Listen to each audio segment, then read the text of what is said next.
దేవుని పరిశుద్ధ నామానికి కృతజ్ఞత స్తుతులు. ದೇವರ ಪರಿಶುದ್ಧ ನಾಮಕ್ಕೆ ಕೃತಜ್ಞತಾಸ್ತುತಿಗಳು. ఆరాధనలో పాలు పంపులు పొందిన మీ అందరికీ నా హృదయపూర్వకమైన వందనాలు. ಆರಾಧನೆಯಲ್ಲಿ ಭಾಗವಹಿಸಿರುವ ನಿಮ್ಮೆಲ್ಲರಿಗೂ ನನ್ನ ಹೃದಯಪೂರ್ವಕವಾದ ವಂದನೆಗಳು. ఈ రోజున ಈ ದಿನ దావీదును గురించి దేవుని వాక్యాన్ని మీకు అందిస్తాను. ದಾವೀದನ ಕುರಿತಾಗಿ ದೇವರ ವಾಕ್ಯವನ್ನು ನಾನು ನಿಮಗೆ ಹೇಳುತ್ತೇನೆ. ఒంటరివాడైన దావీదు ಒಬ್ಬಂಟಿಗನಾಗಿರುವ ದಾವೀದನು ఒక దండుగా మారి ಒಬ್ಬ ತಂದೆಯಾಗಿ ఆ దండు దేవుని సైన్యమై ಆ ದಂಡು ದೇವರ ಸೈನ್ಯವಾಗಿ ఆ సైన్యం మహాసైన్యంగా మారింది. ಆ ಸೈನ್ಯವೇ ಮಹಾ ಸೈನ್ಯವಾಯಿತು. మొదటి దినవృత్తాంతాలు ಮೊದಲೇ ಪೂರ್ವಕಾಲ ವೃತ್ತಾಂತ 12వ అధ్యాయం 12ನೇ ಅಧ್ಯಾಯ 22వ వాక్యాన్ని మీరు అందరూ చూసుకోండి. 22ನೇ ವಾಕ್ಯವನ್ನು ನೀವೆಲ್ಲರೂ ನೋಡ್ಕೊಳ್ರಿ. చూడండి. ನೋಡ್ರಿ. దావీదన ದಂಡು దేవుని సైన్యము వలె ದೇವರ ಸೈನ್ಯದ ಹಾಗೆ మహాసైన్యమగునట్లు ಮಹಾ ಸೈನ್ಯವೆನಿಸಿಕೊಳ್ಳುವ ಹಾಗೆ ప్రతిదినమున ಪ್ರತಿ ದಿನದಲ್ಲಿ అతనికి సహాయం చేయువారు ಆತನಿಗೆ ಸಹಾಯ ಮಾಡುವವರು అతని యొద్దకు వచ్చుచుండిరి. ಆತನ ಬಳಿಗೆ ಬರುತ್ತಾ ಇದ್ದರು. దావీదన ದಂಡು దేవుని సైన్యము వలె ದೇವರ ಸೈನ್ಯದ ಹಾಗೆ మహాసైన్యంగా మారి ಮಹಾ ಸೈನ್ಯದ ಹಾಗೆ ಬದಲಾಗಿ ಪ್ರತಿದಿನವು అతనికి సహాయం చేయటానికి అనేకులు వస్తున్నారంట. ಆತನಿಗೆ ಸಹಾಯ ಮಾಡಲಿಕ್ಕೆ ಅನೇಕರು ಬರ್ತಾ ಇದ್ದಾರಂತೆ. ಗಮನಿಸ್ರಿ. ದಂಡು ದಾವೀದನ ದಂಡು అది దేవుని సైన్యంగా మారి ಅದು ದೇವರ ಸೈನ್ಯದ ಹಾಗೆ ಮಾರಿ అది మహాసైన్యం అయిపోయింది. ಅದು ಮಹಾ ಸೈನ್ಯವಾಗಿತ್ತು. ಪ್ರತಿದಿನ అతనికి సహాయం చేయడానికి అనేకులు వస్తున్నారంట. ಆತನಿಗೆ ಸಹಾಯ ಮಾಡಲಿಕ್ಕೆ ಅನೇಕರು ಬರ್ತಾ ಇದ್ದಾರೆ. ಗಮನಿಸಿರಿ. ఒక ఎగ్జాంపుల్ చెప్తాను మీకు. ನಾನೊಂದು ಉದಾಹರಣೆ ಹೇಳ್ತೇನೆ. మన హోసన్న మినిస్ట్రీ నాయకులు ఏసన్న గారు ఉన్నారు. ನಮ್ಮ ಹೋಸನ ಮಿನಿಸ್ಟ್ರಿ ನಾಯಕರಾಗಿರುವ ಏಸನ್ನನವರಿದ್ದಾರೆ. ప్రారంభంలో ఆయన ఒంటరివాడే. ಪ್ರಾರಂಭದಲ್ಲಿ ಅವರು ಒಬ್ಬಂಟಿಗರೇ. ఎక్కడో నెల్లూరిನಲ್ಲಿ ಹುಟ್ಟಿ 7 సంవత్సరాల రక్తం కక్కుతూ 7 ವರ್ಷ ರಕ್ತದ ವಾಂತಿ ಮಾಡ್ತಾ ఆ 7 సంవత్సరాల పాటు తల్లి పట్టించుకోలేదు, తండ్రి పట్టించుకోలేదు. ಆ 7 ವರ್ಷದವರೆಗೆ ತಂದೆ ಹಿಡಿಸಿಕೊಳ್ಳಿಲ್ಲ, ತಾಯಿ ಹಿಡಿಸಿಕೊಳ್ಳಿಲ್ಲ, అన్నదమ్ములు పట్టించుకోలేదు, ಅಣ್ಣತಮ್ಮಂದಿರು ಕೂಡ ಹಿಡಿಸಿಕೊಳ್ಳಿಲ್ಲ. యేసుక్రీస్తు వెలుగులో దర్శించి యేసుక్రీస్తును ಬೆಳಕಿನ ಮುಖಾಂತರ ದರ್ಶನ ಕೊಟ್ಟು ప్రభు యేసన్నగాని రక్షించి ಕರ್ತನು యేసన్నನವರನ್ನು ರಕ್ಷಿಸಿ బాప్తిసం తీసుకుని ದೀಕ್ಷಾ ಸ್ನಾನ ತೆಗೆದುಕೊಂಡು ఒక విశ్వాసిగా జీవించి ಒಬ್ಬ ವಿಶ್ವಾಸಿಯಾಗಿ ಜೀವಿಸಿ దేవుని పిలుపొందుకుని ದೇವರ ಕರೆಗೆ ಒಳಪಟ್ಟು గుంటూరు లేమెల్లోకి వచ్చి ಗುಂಟೂರಿನಲ್ಲಿರುವ ಲೇಮಲ್ಲೆಗೆ ಬಂದು ఒక పూట ఉంటే ఒక పూట లేక, ಒಂದು ಹೊತ್ತಿದ್ರೆ ಒಂದು ಹೊತ್ತು ಇಲ್ಲದೆ, ఖర్చులకు డబ్బులు లేక, ಖರ್ಚಿಗೆ ಹಣ ಕೂಡ ಇಲ್ಲದೆ ఎన్నో తిప్పలు పడుతూ ಎಷ್ಟೋ ಕಷ್ಟಗಳನ್ನು ಅನುಭವಿಸಿ తోటివారు ఆ శ్రమలు తట్టుకోలేక వెళ్ళిపోయారు. ಅವರ ಸಂಗಡ ಇರುವಂತವರು ಶ್ರಮೆ ತಾಳಲಿಕ್ಕೆ ಆಗದೆ ಓಡಿ ಹೋದ್ರು. ಒಬ್ಬರೇ దండుగా అయ్యి, ಒಬ್ಬ ದಂಡಾಗಿ దేవుని సైన్యం అయ్యి, ದೇವರ ಸೈನ್ಯವಾಗಿ మహాసైన్యంగా మారిపోయింది. ಮಹಾ ಸೈನ್ಯದಂತೆ ಬದಲಾಗಿದೆ. ప్రారంభంలో హోసన్న మందిరమే. ಪ್ರಾರಂಭದಲ್ಲಿ ಹೋಸನ ಮಂದಿರ ಇದು. ఇప్పుడు హోసన్న మినిస్ట్రీగా మారిపోయింది. ಈಗ ಹೋಸನ ಮಿನಿಸ್ಟ್ರಿ ಆಗಿ ಬದಲಾಗಿದೆ. ఎక్కడో గుంటూరులో ఒక పల్లెటూరులో లేమల్లో ప్రారంభించిన పరిచర్య ಗುಂಟೂರಿನಲ್ಲಿ ಚಿಕ್ಕ ಹಳ್ಳಿ ಆ ಲೇಮಲ್ಲಿಯಲ್ಲಿ ಪ್ರಾರಂಭವಾದಂತ ಈ ಸೇವೆ ಆತನಿಗೆ ಸಹಾಯ ಮಾಡಲಿಕ್ಕೆ ಅನೇಕರು ಬರ್ತಾ ಇದ್ದಾರೆ. ವ್ಯಾಪ್ತಿ ಆಯಿತು.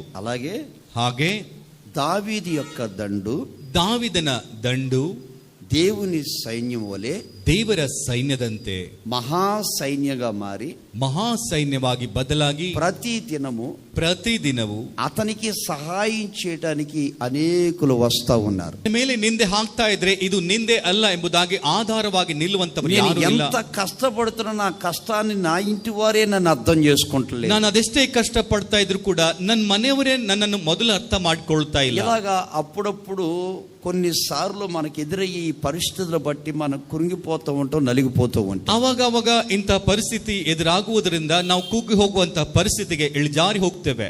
మరి ಹಾಗಾದ್ರೆ ప్రారంభంలో దావీదు ఒక్కడే కదా. ಪ್ರಾರಂಭದಲ್ಲಿ ಕೂಡ ದಾವೀದನು ಒಬ್ಬನೇ ಅಲ್ವಾ? గొర్రెల దొడ్లోకి వెళ్ళినప్పుడు ಕುರಿಗಳ ಹಿಂಡಿನೊಳಗೆ ಹೋದ್ರೆ ఇంట్లో వాళ్ళు వాళ్ళ అమ్మ కానీ వాళ్ళ నాన్న కానీ అన్నదమ్ములు కానీ అదేంటి ఏమండి, అదేంటి మమ్మీ, అదేంటి తండ్రి అని గొర్రెల దొడ్డులో ఎందుకు పెట్టారు అని అడిగారు ఎవరన్నా? ಮನೆಯಲ್ಲಿರುವಂತ ತಂದೆಯಾದ್ರು ತಾಯಿಯಾದ್ರು ಅಣ್ಣಂದ್ರಾದ್ರು ಅದೇನಪ್ಪ ಅದೇನಮ್ಮ ಕುರಿಗಳ ಹಿಂಡಿನಲ್ಲಿ ಅವನನ್ನು ಯಾಕೆ ಇಟ್ಟಿದ್ದಾರೆ ಎಂಬುದಾಗಿ ಯಾರಾದ್ರೂ ಕೇಳಿದ್ರ? ఆలోచించేయండి. ಒಂದು ಆಲೋಚನೆ ಮಾಡಿ. గొర్రెల దొడ్డులో ఉన్న ఒక్కడే గొర్రెలు మేపుకునేవాడు, ಕುರಿಗಳ ಹಿಂಡಿನಲ್ಲಿದ್ರು ಕೂಡ ಒಬ್ಬನೇ ಕುರಿಗಳನ್ನು ಮೇಯಿಸ್ತಾ ಇದ್ದ. అదే గొర్రెల దొడ్డులోంచి ಅದೇ ಕುರಿಗಳ ಹಿಂಡಿನಿಂದ రాజుగారికి దెయ్యం పట్టింది. ರಾಜನಿಗೆ ದೆವ್ವ ಹಿಡಿತು. తండ్రి పిలిచి ತಂದೆ ಕರೆದು వెళ్ళి కొంచెం సితార వాయించమన్నాడు. ಅಲ್ಲಿ ಹೋಗಿ ಸಿತಾರ ನುಡಿಸಪ್ಪ ಅಂತ ಹೇಳಿದ್ರು. అక్కడికి వెళ్ళి సితార వాయించాడు. ಅಲ್ಲಿ ಹೋಗಿ ಸಿತಾರ ನುಡಿಸಿದ್ರು. దెయ్యం పోయింది. ಆ ದೆವ್ವ ಬಿಟ್ಟು ಹೋಯ್ತು. రాజుగారు సంతోషపడి ರಾಜನಿಗೆ ಸಂತೋಷವಾಗಿ నీ కొడుకుని నా దగ్గర పనివాడిగా పెట్టమన్నాడు. ನಿನ್ ಮಗನನ್ನು ನನ್ನ ಹತ್ರ ಕೆಲಸಕ್ಕಾಗಿ ಇಟ್ಟುಬಿಡು ಅಂತ ಹೇಳಿದ್ರು. ఒక గొర్రెల దొడ్డులో ఉండి గొర్రెలు మేపుకునే వ్యక్తి ಒಂದು ಕುರಿಗಳ ಹಿಂಡಿನಲ್ಲಿದ್ದು ಕುರಿಗಳನ್ನು ಮೇಯಿಸ್ತಾ ಇರುವ ವ್ಯಕ್ತಿ ఇప్పుడు రాజుగారి దగ్గర పనివాడుగా ఉన్నాడు. ಈಗ ಒಬ್ಬ ರಾಜನ ಹತ್ರ ಕೆಲಸಗಾರನಾಗಿ ಇದ್ದಾನೆ. గమనించండి, ಗಮನಿಸ್ರಿ, గమనించండి. ಗಮನಿಸ್ರಿ. ఒక పనివాడుగా ఉన్నాడు. ಒಬ್ಬ ಕೆಲಸಗಾರನಾಗಿ ಇದ್ದಾನೆ. ఆ పనివాడు ಆ ಕೆಲಸಗಾರನು సౌలు సైన్యంలో ఒక సైనికుడుగా ఉన్నాడు. ಸೌಲನ ಸೈನಿಕರಲ್ಲಿ ಒಬ್ಬ ಸೈನಿಕನಾಗಿದ್ದಾನೆ. గొర్రెల దొడ్డులో ఉన్నాడు, ಕುರಿಗಳ ಹಿಂಡಿನಲ್ಲಿದ್ದಾನೆ. రాజుగారికి బళ్ళెం మోసాడు, ರಾಜುಗಳ ಸಾಮಗ್ರಿ ಹೊರ್ತಾ ಇದ್ದಾನೆ. సైన్యంలో ఒక సైనికుడుగా ఉన్నాడు, ಸೈನಿಕರಲ್ಲಿ ಒಬ್ಬ ಸೈನಿಕನಾಗಿದ್ದಾನೆ. ఇప్పుడు రాజు ఉండగానే, ಈಗ ರಾಜನ್ ಇರುವಾಗಲೇ, రాజు సైన్యం ఉండగానే, ರಾಜನ ಸೈನ್ಯವೆಲ್ಲ ಇರುವಾಗಲೇ అతనికంటూ దేవుడు ఒక దండును తయారు చేశాడు. ಆತನಿಗೆ ಒಂದು ದಂಡನ್ನು ದೇವರು ಸಿದ್ಧ ఆ ಮಾಡಿದ್ರು. దండు దేవుని సైన్యమైంది. ಆ ದಂಡೆ ದೇವರ ఆ ಸೈನ್ಯವಾಯಿತು. సైన్యం మహా సైన్యంగా మారింది. ಆ ಸೈನ್ಯವೇ ಮಹಾ ಸೈನ್ಯವಾಯಿತು. ఎప్పుడైతే మహా సైన్యం అయిపోయిందో, ಅದು ಯಾವಾಗ ಮಹಾ ಸೈನ್ಯವಾಯಿತು, ఎప్పుడైతే దావీదు బలవంతుడైపోయాడు, ಯಾವಾಗ ದಾವಿದನು ಬಲವಂತನಾದನೋ, ఎప్పుడైతే దావీదు శక్తిమంతుడైపోయాడు, ಯಾವಾಗ ದಾವಿದನು ಶಕ್ತಿವಂತನಾದನೋ, సకల దేశాల్లో ఉన్న రాజుల యొక్క సైన్యాలన్నీ కూడా, ಎಲ್ಲ ದೇಶದಲ್ಲಿರುವ ರಾಜರ ಸೈನ್ಯವೆಲ್ಲ ಕೂಡ ఇప్పుడు దావీదు దగ్గరకు వస్తున్నాయి. ಈಗ ದಾವಿದನ ಹತ್ರಕ್ಕೆ ನಾನು ಬರ್ತಾ ಇದ್ದೇನೆ. ಗುರ್ತಿಟ್ಕೋ, నీ దగ్గర ఏమీ లేనప్పుడు ఎవరు రాకపోవచ్చు, ನಿನ್ ಹತ್ರ ಏನು ಇಲ್ಲದೆ ಇದ್ರೆ ಯಾರು బలం ಬರ್ದೇ లేకపోతే ಇರ್ಬೋದು. పట్టించుకోకపోవచ్చు, ಬಲ ಇಲ್ಲದೆ ಇದ್ರೆ ಯಾರು ఆస్తి ಹಿಡಿಸ್ಕೊಳ್ಳಲ್ಲ. లేకపోతే పట్టించుకోకపోవచ్చు, ಆಸ್ತಿ ಇಲ್ಲದೆ ಇದ್ರೆ అందం ಹಿಡಿಸ್ಕೊಳ್ಳದೆ లేకపోతే ಅಂದ పట్టించుకోకపోవచ్చు, ಇಲ್ಲದೆ ಇದ್ರೆ ಹಿಡಿಸ್ಕೊಳ್ಳದೆ ಇರಬಹುದು. చదువు లేకపోతే పట్టించుకోకపోవచ్చు, ವಿದ್ಯಾಭ್ಯಾಸ ಇಲ್ಲದೆ ಇದ್ರೆ ಹಿಡಿಸ್ಕೊಳ್ಳದೆ ఒక ಇರಬಹುದು. చేతి పని ఉద్యోగం ಒಂದು వ్యాపారం ಕೈಕೆಲಸ, లేకపోతే ಉದ್ಯೋಗ, ವ್ಯಾಪಾರ పట్టించుకోకపోవచ్చు. ಇಲ್ಲದೆ ಇದ್ರೆ ಹಿಡಿಸ್ಕೊಳ್ಳದೆ ಇರಬಹುದು. కానీ ಆದ್ರೆ దేవుని బిడ్డలైన మనం, ದೇವರ ಮಕ್ಕಳಾಗಿರುವ ನಾವು, దావీదు దండు ದಾವಿದನ ದಂಡು దేవుని సైన్యం వలె ದೇವರ ಸೈನ್ಯದಂತೆ మహా సైన్యంగా మారింది. ಮಹಾ ಸೈನ್ಯವಾಯಿತು. ప్రతి దినం అనేకులు ఆయనకు సహాయం చేస్తున్నారు. ಪ್ರತಿದಿನ ಅನೇಕರು ಆತನಿಗೆ ಸಹಾಯ ఇప్పుడు ಮಾಡ್ತಾರೆ. మనం ఉన్నాం, ಈಗ ನಾವಿದ್ದೇವೆ, మనమంతా దండు ನಾವೆಲ್ಲ ಒಂದು ದಂಡು అంటే సంఘము. ಅಂದ್ರೆ ಸಭೆ. ఈ సంఘము దేవుని సంఘము. ಈ ಸಭೆ ದೇವರ ಸಭೆ. ఈ సంఘము మహా సైన్యముగా మారునగాక. ಈ ಸಭೆ ಮಹಾ ಸೈನ್ಯವಾಗಿ చేతుల ಬದಲಾಗಲಿ. పైకెత్తి గట్టిగా వినందాం. ಆಮೆನ್. అంటే దేవుని సైన్యము ಅಂದ್ರೆ ದೇವರ ಸೈನ್ಯವು. మీరు మూలవాక్యం ఏంటంటే దేవుని సైన్యం. ಮೂಲ ವಾಕ್ಯ ಏನಂದ್ರೆ ದೇವರ ಸೈನ್ಯವು. ఓ కొద్దిపాటిగా ఉన్న దావీదు ಚಿಕ್ಕವನಾಗಿರುವ ದಾವಿದನು దేవుని సైన్యం అయిపోయి ದೇವರ ಸೈನ್ಯವಾಗಿ మహా సైన్యం. ಮಹಾ ಸೈನ್ಯ. మరి ప్రారంభ జీవితంలో ఆయన ఒంటరివాడేక, ಪ್ರಾರಂಭದ ಜೀವನದಲ್ಲಿ ಆತನು ಕೂಡ ಒಬ್ಬಂಟಿಗನೇ ಅಲ್ವಾ? ఒంటరితనమేక, ಒಬ್ಬಂಟಿಗನಾಗಿದ್ದಾನಲ್ವಾ? ఒంటరి బ్రతికేక, ಒಬ್ಬಂಟಿಗನಾಗಿದ್ದ ಬದುಕನ್ನು ಬದುಕ್ತಾ ಇದ್ದಾನಲ್ವಾ?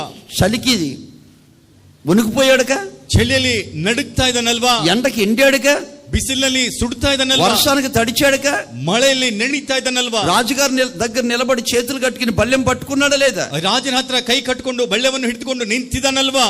ఇన్ని పరిస్థితుల్లో ఉన్న దావీదుని, ಇಷ್ಟೆಲ್ಲ ಪರಿಸ್ಥಿತಿಯಲ್ಲಿರುವ ದಾವಿದನನ್ನು మహా సైన్యంగా మార్చడమే కాకుండా ಮಹಾ ಸೈನ್ಯವಾಗಿ ಮಾಡುವುದಲ್ಲದೆ అనేకులు వచ్చి, ಅನೇಕರು ಬಂದು, దావీదు గారు ದಾವಿದನವರೇ, నేనేమైనా హెల్ప్ చేయమంటారా, ನಾನೇನಾದ್ರು ಸಹಾಯ ಮಾಡ್ಬೇಕಾ, సహాయం చేయమంటారా, ನನ್ನಿಂದ ಏನಾದ್ರು ಸಹಾಯ మీరు ಬೇಕಾ? ఏం చెప్పినా చేస్తాను, ನೀವ್ ಏನ್ ಹೇಳಿದ್ರು ಮಾಡ್ತೇನೆ. ఎక్కడికమన్నా వెళ్ళమంతా, ಎಲ್ಲಿ ಹೋಗಿದ್ರು ఏ ಹೋಗ್ತೇನೆ, పని చేయమని చేస్తాను. ಯಾವ ಕೆಲಸ ಹೇಳಿದ್ರು ಮಾಡ್ತೇವೆ.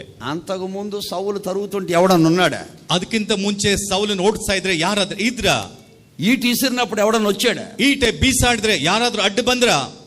దావీదును చంపడానికి సౌలు సైన్యాన్ని పంపిస్తుంటే ఏ సైన్యమన్న వచ్చిందా? ದಾವಿದನನ್ನು ಸಾಯಿಸ್ಲಿಕ್ಕೆ ಸೌಲನನ್ನು ಸೈನ್ಯ ಕಳಿಸ್ತಾ ಇದ್ರೆ ಯಾರಾದ್ರೂ ಅಡ್ಡ ಬಂದ್ರ?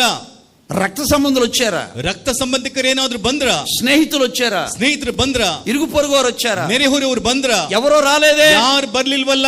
ఎప్పుడైతే బలవంతుడైపోయాడో, ಯಾವಾಗ ಆತನು ಬಲವಂತನಾದನೋ, ఎప్పుడు దేవుని సైన్యం మహాసైన్యంగా మారిందో, ದೇವರ ಸೈನ್ಯವು ಮಹಾಸೈನ್ಯವಾಯಿತು. అందరూ వచ్చి అంటున్నారు, నువ్వు ఏది చెప్పినా చేస్తామయ్యా.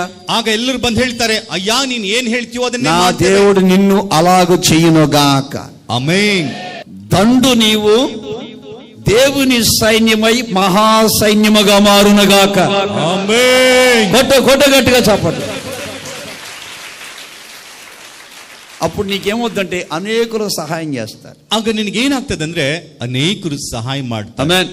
ಆಮೇನ್. చిన్న ఎగ్జాంపుల్, ಒಂದು ಚಿಕ್ಕ ಉದಾಹರಣೆ ಹೇಳುತ್ತೇನೆ. వీళ్ళు ఐగుప్తులో ఉన్నప్పుడు, ಇವರು ಐಗುಪ್ತದಲ್ಲಿ ಇರುವಾಗ ఇశ్రాయేలు ప్రజలు దండుగా లేరు, ಇಸ್ರಾಯೇಲ್ ಪ್ರಜೆಗಳೆಲ್ಲ ದಂಡಾಗಿರ್ತಾ ಇರ್ಲಿಲ್ಲ, సంఘముగా లేరు, ಸಭೆಯಾಗಿ ಇರ್ತಾ ಇರ್ಲಿಲ್ಲ.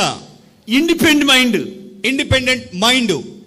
ఎవరి పని వాళ్ళదే, ಅವರವರ ಕೆಲಸ ಅವ್ರದೇ, ఎవరి బాధలు వాళ్ళే, ಅವರವರ ಬಾಧೆ ಅವ್ರದೇ, ఎవరి సమస్యలు వాళ్ళే, ಅವರವರ ಸಮಸ್ಯೆ ಅವ್ರದೇ.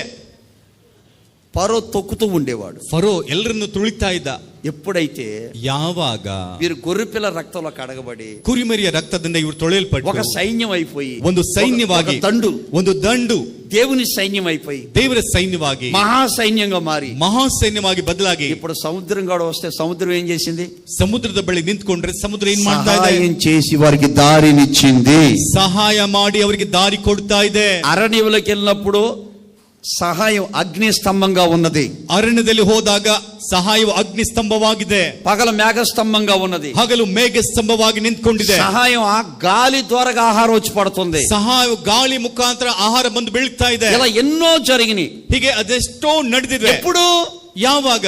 వాళ్ళంతా కలిసి దండైనప్పుడు, ಅವರೆಲ್ಲ ಕೂಡಿ ಒಂದು ದಂಡ ಆದಾಗ, వాళ్ళంతా కలిసి దేవుని సైన్యమైనప్పుడు, ಅವರೆಲ್ಲ ಕೂಡಿ ದೇವರ ಸೈನ್ಯವಾದಾಗ, వాళ్ళంతా కలిసి మహాసైన్యమైనప్పుడు, ಅವರೆಲ್ಲ ಕೂಡಿ ಮಹಾ ಸೈನ್ಯವಾದಾಗ, ఈ రోజు నీవు, ಈ ದಿನ ನೀನು, దండులో ఉన్న నీవు, ದಂಡಿನಲ್ಲಿರುವ ನೀನು దేవుని సైన్యముగా మారాలి. ದೇವರ ಸೈನ್ಯವಾಗಿ దేవుని ಬದಲಾಗಬೇಕು. సైన్యంగా మారిన మనం ದೇವರ ಸೈನ್ಯವಾಗಿ ಬದಲಾಗ, మహాసైన్యంగా మారితే ಸೈನ್ಯವಾಗಿ ಬದಲಾದರೆ గాలి ద్వారాగా నీకు సహాయం అందిస్తాడు, ಗಾಳಿ ಮುಖಾಂತರ ನಿನಗೆ ಸಹಾಯ ಮಾಡ್ತಾನೆ, దారిలో నీకు సహాయం అందిస్తాడు, ದಾರಿಯಲ್ಲಿ ನಿನಗೆ ಸಹಾಯ ಮಾಡ್ತಾನೆ.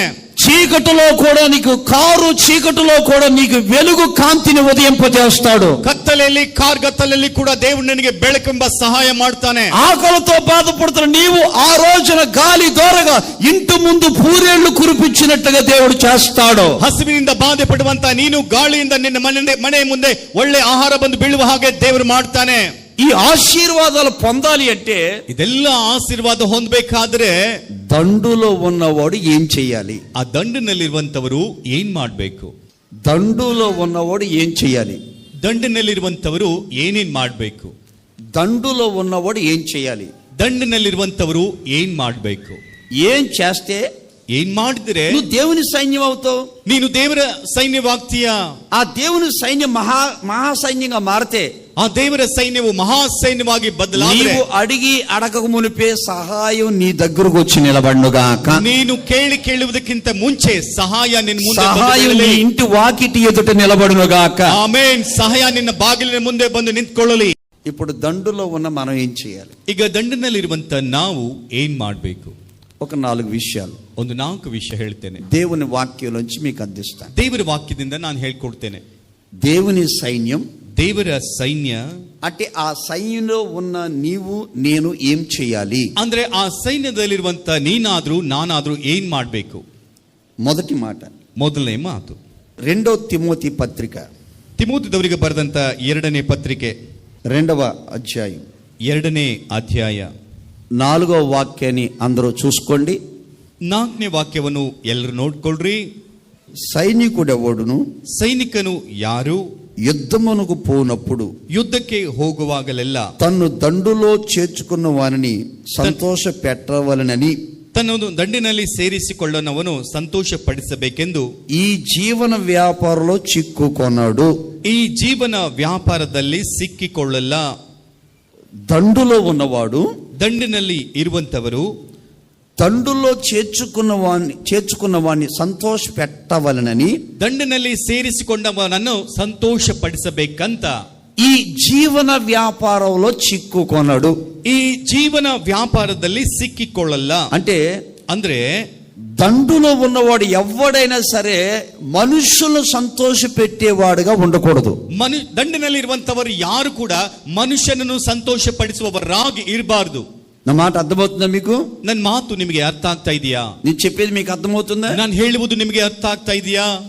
దేవుని సైన్యం అవ్వాలంటే, ನಾವು ದೇವರ ಸೈನ್ಯವಾಗಬೇಕಾದ್ರೆ, నీవే మహా సైన్యంగా మారాలి అంటే, ನೀನೇ ಮಹಾ ಸೈನ್ಯವಾಗಬೇಕಾದ್ರೆ, సహాయం నిన్ను వెతుక్కుంటూ నీ దగ్గరికి రావాలి అంటే, ನಿನ್ನನ್ನು ಹುಡುಕೊಳ್ತಾ ಸಹಾಯ ನಿನ್ನ ಬಳಿಗೆ ಬರಬೇಕಾದ್ರೆ, దండులో ఉన్నవాడు, ದಂಡಿನಲ್ಲಿ ಇರುವಂತವರು మనుషులను సంతోష పెట్టేవాడుగా ఉండకూడదు. ಮನುಷ್ಯರನ್ನು ಸಂತೋಷಗೊಳಿಸುವವರಾಗಿರಬಾರದು. దీనికి లింక్ వర్డ్ ఒకటి ఉంది, చూద్దాం. ಇದಕ್ಕೆ ಇನ್ನೊಂದು ಲಿಂಕ್ ಇದೆ, ಅದನ್ನು ನೋಡೋಣ. గలతీ పత్రిక, ಗಲಾತ್ಯದವರಿಗೆ ಬರೆದ ಪತ್ರಿಕೆ 1వ అధ్యాయం 1ನೇ ಅಧ್ಯಾಯ 10వ వాక్యం. 10ನೇ ವಾಕ್ಯ. ఇప్పుడు నేను ಈಗ ನಾನು మనుషుల దయను సంపాదించుకొని చూచుచున్నానా, ಮನುಷ್ಯರ ದಯೆಯನ್ನು ಸಂಪಾದಿಸಿಕೊಳ್ಳಲು ನೋಡ್ತಾ ಇದ್ದೇನಾ, దేవుని దయను సంపాదించుకొని చూచుచున్నానా, ದೇವರ ದಯೆಯನ್ನು ಸಂಪಾದಿಸಿಕೊಳ್ಳಲಿಕ್ಕೆ ನೋಡ್ತಾ ಇದ್ದೇನಾ, నేను మనుషులను సంతోషపెట్టు గోరుచున్నానా, ನಾನು ಮನುಷ್ಯರನ್ನು ಮೆಚ್ಚಿಸುವವನಾಗಿದ್ದೇನೆ, నేను ఎప్పటికీ మనుషులు సంతోషపెట్టేవాడునైతే, ನಾನು ಎಂದೆಂದಿಗೂ ಮನುಷ್ಯರನ್ನು ಮೆಚ್ಚಿಸುವವನಾಗಿದ್ದರೆ క్రీస్తు దాసుడు కాకపోవుదును. ನಾನು ಕ್ರಿಸ್ತನ ದಾಸನಲ್ಲ. తలపైకెత్తండి. ತಲೆ ಮೇಲಕ್ಕೆತ್ರಿ. అంటే దండులో ఉన్నవాడు, ಅಂದ್ರೆ ದಂಡಿನಲ್ಲಿ ಇರುವಂತವರು, సంఘములో ఉన్నవాడు, ಸಭೆಯಲ್ಲಿ ಇರುವಂತವರು, లేక దేవుని సైన్యములో ఉన్నవాడు, ಅಥವಾ ದೇವರ ಸೈನ್ಯದಲ್ಲಿ ಇರುವಂತವರು, మహా సైన్యంగా మారి దేవుడిచ్చే సకల ఆశీర్వాదాలు పొందాలి అంటే, ಮಹಾ ಸೈನ್ಯವಾಗಿ ಬದಲಾಗಿ ಎಲ್ಲಾ ದೇವರು ಕೊಡುವಂತ ಆಶೀರ್ವಾದ ಹೊಂದಿಕೊಳ್ಳಬೇಕಾದರೆ, మనమంట మనుషులు సంతోష పెట్టేవారుగా కాక, ನಾವು ಮನುಷ್ಯರನ್ನು ಸಂತೋಷಗೊಳಿಸುವವರಂತೆ ಇಲ್ಲದೆ దేవుణ్ణి సంతోష పెట్టే వ్యక్తులుగా మనం ఉండాలి. ದೇವರನ್ನು ಸಂತೋಷಪಡಿಸುವಂತ ವ್ಯಕ್ತಿಗಳ ಹಾಗೆ ನಾವಿರಬೇಕು. పౌలు గారు అంటున్నారు, ಪೌಲನವರು ಹೇಳ್ತಾರೆ, నేను మనుషులను సంతోష పెట్టేవాడినైతే, ನಾನು మనుషರನ್ನು ಸಂತೋಷಗೊಳಿಸುವವನಾದರೆ నేను యేసుక్రీస్తుకు దాసుడును కాను, ನಾನು ಯೇಸು ಕ್ರಿಸ್ತನಿಗೆ ದಾಸನಲ್ಲ, నేను దేవుని సంతోష పెట్టేవాడిని, ನಾನು ದೇವರನ್ನು ಸಂತೋಷಗೊಳಿಸುವವನು. అప్పుడు నేను దేవునికి దాసుడు అవుతాను. ಆಗ ನಾನು ದೇವರಿಗೆ ದಾಸನಾಗ್ತೇನೆ. అప్పుడు నేను దేవునికి దాసుడు అవుతే, ಆಗ ನಾನು ದೇವರಿಗೆ ದಾಸನಾದ್ರೆ అందరి ద్వారాగా దేవుడు నాకు సహాయం అందిస్తాడు. ಎಲ್ಲರ ಮುಖಾಂತರ ದೇವರು ನನಗೆ ಸಹಾಯ ಕೊಡ್ತಾನೆ. వాక్యం వింటున్న దేవుని బిడ్డలారా, ವಾಕ್ಯ ಕೇಳುವಂತ ದೇವರ ಮಕ್ಕಳೇ, ఎప్పుడు కూడా ಯಾವಾಗಲೂ ಕೂಡ నువ్వు మనుషులు సంతోష పెట్టడానికి ಮನುಷ್ಯರನ್ನು ಸಂತೋಷಗೊಳಿಸಲಿಕ್ಕೆ వాళ్ళ మార్గాల్లోకి వెళ్ళొద్దు. ಅವರ ಮಾರ್ಗಕ್ಕೆ ನೀನು ಹೋಗ್ಬೇಡ. మనుషులు సంతోష పెట్టడానికి ಮನುಷ್ಯರನ್ನು ಸಂತೋಷಗೊಳಿಸಲಿಕ್ಕೆ వాళ్ళ పద్ధతుల్లోకి, వాళ్ళ ఆచారాల్లోకి వెళ్ళొద్దు. ಅವರ ಆಚಾರ, ಅವರ ಪದ್ಧತಿಯೊಳಗೆ ನೀನು ಹೋಗ್ಬೇಡ. ఎలా ఉండాలి అంటే, ಹೇಗಿರ್ಬೇಕಂದ್ರೆ దండులో ఉన్నవాడు మాత్రమే దేవుని సంతోష పెట్టగలుగుతాడు. ದಂಡಿನಲ್ಲಿ ಇರುವಂತವನು ಮಾತ್ರವೇ ದೇವರನ್ನು ಸಂತೋಷಗೊಳಿಸುತ್ತಾನೆ. ఎలాగో చెప్తాను వినండి. ಅದು ಹೇಗೆ ಎಂಬುದಾಗಿ ಹೇಳ್ತೇನೆ. ఎలీషా ఉన్నారు, ಎಲೀಷಾ ಇದ್ದಾನೆ, తనకు చిన్న సేవకుడు గెహాజీ ఉన్నారు. ಆತನ ಹತ್ರ ಚಿಕ್ಕ ಸೇವಕನಾದ ಗೆಹಜಿ ಇದ್ದಾನೆ. ఒక రోజు నయమాను వచ్చాడు, బాగయ్యాడైన. ಒಂದು ದಿನ ನಯಮಾನ ಬಂದು ಸ್ವಸ್ಥತೆಯಾಗಿ ಆತನಿಗೆ ಹೋದ. నయమాను ఇలా అంటున్నాడు, అయ్యా నేను కొంచెం వెండి బంగారాలు బహుమతిగా ఇస్తానన్నాడు ఆయన. ನೈಮಾನ್ ಹೀಗೆಲ್ಲ ಹೇಳ್ತಾ ಇದ್ದಾನೆ, ಅಯ್ಯ ಬೆಳ್ಳಿ ಬಂಗಾರ ಬಹುಮಾನವನ್ನು ನಾನು ತಂದಿದ್ದೇನೆ, ಕೊಡ್ತೇನೆ ಅಂತ. అప్పుడు ఎలీషా అన్నారు, ಆಗ ಎಲೀಷಾ ಹೇಳ್ತಾನೆ, వీటితో నాకు పని లేదు, ಇದೆಲ್ಲ ನನಗೆ ಬೇಡ, ఇవి నాకు వద్దు, ಇವೆಲ್ಲ ನನಗೆ ಬೇಡ అని పంపించాడు ಅಂತ ಹೇಳಿ ಕಳಿಸಿದ. అప్పుడు గెహాజీ ఏం చేయాలి? ಆಗ ಗೆಹಜಿ ಏನ್ ಮಾಡ್ಬೇಕು? అరే ಇದೇನಿದು? వెండే, ಇದು ಬೆಳ್ಳಿ ಅಲ್ವಾ? బంగారమే, ಇದು ಬಂಗಾರವಲ್ವಾ? విలువైన వస్త్రాలే, ಬೆಳ್ಳಿ ಉಳ್ಳ ವಸ್ತ್ರಗಳಲ್ವಾ? వాస్తవానికి దైవజుడు ఎందుకు వద్దన్నాడు? ಇದೆಲ್ಲ ಈ ಸೇವಕನು ಯಾಕೆ ಬೇಡ ಅಂತ ಹೇಳ್ತಿದ್ದಾನೆ? అడుగుదామని ಕೇಳೋಣ ಅಂತ ఈ గెహాజీ నిలబడి, ಆ ಗೆಹಜಿ ನಿಂತ್ಕೊಂಡು, అయ్యగారు ಐನವರೇ, బంగారం ఎవరికి చేదయ్యా? ಬಂಗಾರ ಯಾರಿಗೆ ಇಷ್ಟವಾಗಲ್ಲ? వెండి ఎవరికి చేదయ్యా? ಬೆಳ್ಳಿ ಯಾರಿಗೆ ಇಷ್ಟವಾಗಲ್ಲ? ఎవరన్నా ಯಾರಾದರೂ వెండి దొరికితే బాగుంటది అనుకుంటారు, ಬೆಳ್ಳಿ ಸಿಕ್ಕರೆ ಚೆನ್ನಾಗಿರ್ತದೆ ಅನ್ಕೊಳ್ತಾರೆ. బంగారం దొరికితే బాగుంటది అనుకుంటారు, ಬಂಗಾರ ಸಿಕ್ಕರೆ ಚೆನ್ನಾಗಿರ್ತದೆ ಅನ್ಕೊಳ್ತಾರೆ. ఎవరన్నా ఇస్తారేమని ఎదురు చూస్తూ ఉంటారు, ಯಾರಾದ್ರೂ ಕೊಡ್ತಾರೆ ಎಂಬುದಾಗಿ ಕಾದು ನೋಡ್ತಾರೆ. దాని కొరకు రాత్రనగా పగలనగా కాచుకుని కూర్చుని ఉంటారు. ಅದಕ್ಕಾಗಿ ಹಗಲು ಇರುಳು ಕಾದುಕೊಂಡು ನೋಡ್ತಾ ಇರ್ತಾರೆ. అసలు మీ రహస్యం ఏంటి? ಅದು ನಿಮ್ಮ ರಹಸ್ಯವಾದ್ರೂ మీరు ಏನು? ఎందుకు వద్దన్నారు? ಯಾಕೆ ನೀವು ನೀವು ಬೇಡ ಅಂತ ಹೇಳ್ತಾ ಇದ್ದೀರಾ? మన దగ్గర వెండి ఉందా? ನಮ್ಮ ಹತ್ರ ಏನಾದ್ರೂ ಬೆಳ್ಳಿ మన ಇದೆಯಾ? దగ్గర బంగారం ఉందా? ನಮ್ಮ ಹತ್ರ ಬಂಗಾರ ಇದೆಯಾ? ఎందుకు వద్దన్నారు మీరు? ಯಾಕೆ ನೀವು ಬೇಡ ಅಂತ ಹೇಳ್ತಿದ್ದೀರಾ అని అడుగు ఉంటే కనుక ಅಂತ ಒಂದು ವೇಳೆ ಕೇಳಿದ್ರೆ దైవజనుడు చెప్పేవాడు. ದೈವ ಸೇವಕನು ಹೇಳ್ತಾ ಇದ್ದ. ఏమని చెప్పేవాడు? ಏನಂತ ಹೇಳ್ತಾ ಇದ್ದ? మనము దేవుని బిడ్డలము, ನಾವು ದೇವರ మన ಮಕ್ಕಳು, భూ సంబంధులము కాము. ನಾವು ಭೂ ಸಂಬಂಧಗಳೆಲ್ಲ. భూ సంబంధులు భూ సంబంధమైన వాటిని వెతుకుతారు. ಭೂ ಸಂಬಂಧಿಗಳು ಭೂ ಸಂಬಂಧವಾದದನ್ನೇ ಹುಡುಕ್ತಾರೆ. ఆత్మీయుడు ಆತ್ಮೀಯರು ఆకాశమందున్న దేవుని వైపు చూస్తాడు. ಆಕಾಶದಲ್ಲಿರುವ ದೇವರ ಕಡೆಗೆ ನೋಡ್ತಾರೆ. ఆయన ద్వారా మనకు సహాయం అందుతుంది. ಆತನ ಮುಖಾಂತರ ನಮಗೆ ಸಹಾಯ ಬರ್ತದೆ. ఆయన మనకేమి కావాలో ఇస్తాడు. ఆయన ನಮಗೆ ಏನೇನು ಬೇಕು ಅದನ್ನು ನಮಗೆ ಕೊಡ್ತಾನೆ. ఓ చక్కటి ప్రసంగాన్ని ఎలీషా గెహాజీకి బోధించేవాడే. ಒಂದು ಒಳ್ಳೆಯ ಪ್ರಸಂಗವನ್ನು ಎಲಿಷಾ ಗೆಹಜಿಗೆ ಬೋಧಿಸ್ತಾ ಇದ್ದ. అయితే గెహాజీ ఏం చేసి తెలుసా? ಆದ್ರೆ ಗೆಹಜಿ ಏನ್ ಮಾಡ್ತಾ ಇದ್ದಾನೆ ಗೊತ್ತಾ? తన మనసులో భార్యను పెట్టుకున్నాడు, ತನ್ನ ಮನಸ್ಸಿನಲ್ಲಿ ಹೆಂಡತಿని ಇಟ್ಕೊಳ್ತಾ తన ಇದ್ದಾನೆ, మనసులో పిల్లలు పెట్టుకున్నాడు, ತನ್ನ ಮನಸ್ಸಿನಲ್ಲಿ ಮಕ್ಕಳನ್ನು ನೆನೆಸ್ತಾ తన ಇದ್ದಾನೆ, మనసులో కుటుంబాన్ని పెట్టుకున్నాడు. ತನ್ನ ಮನಸ್ಸಿನಲ್ಲಿ ಕುಟುಂಬವನ್ನು ನೆನೆಸ್ತಾ ಇದ್ದಾನೆ. గెహాజీ ఎవరు? ಗೆಹಜಿ ಯಾರು?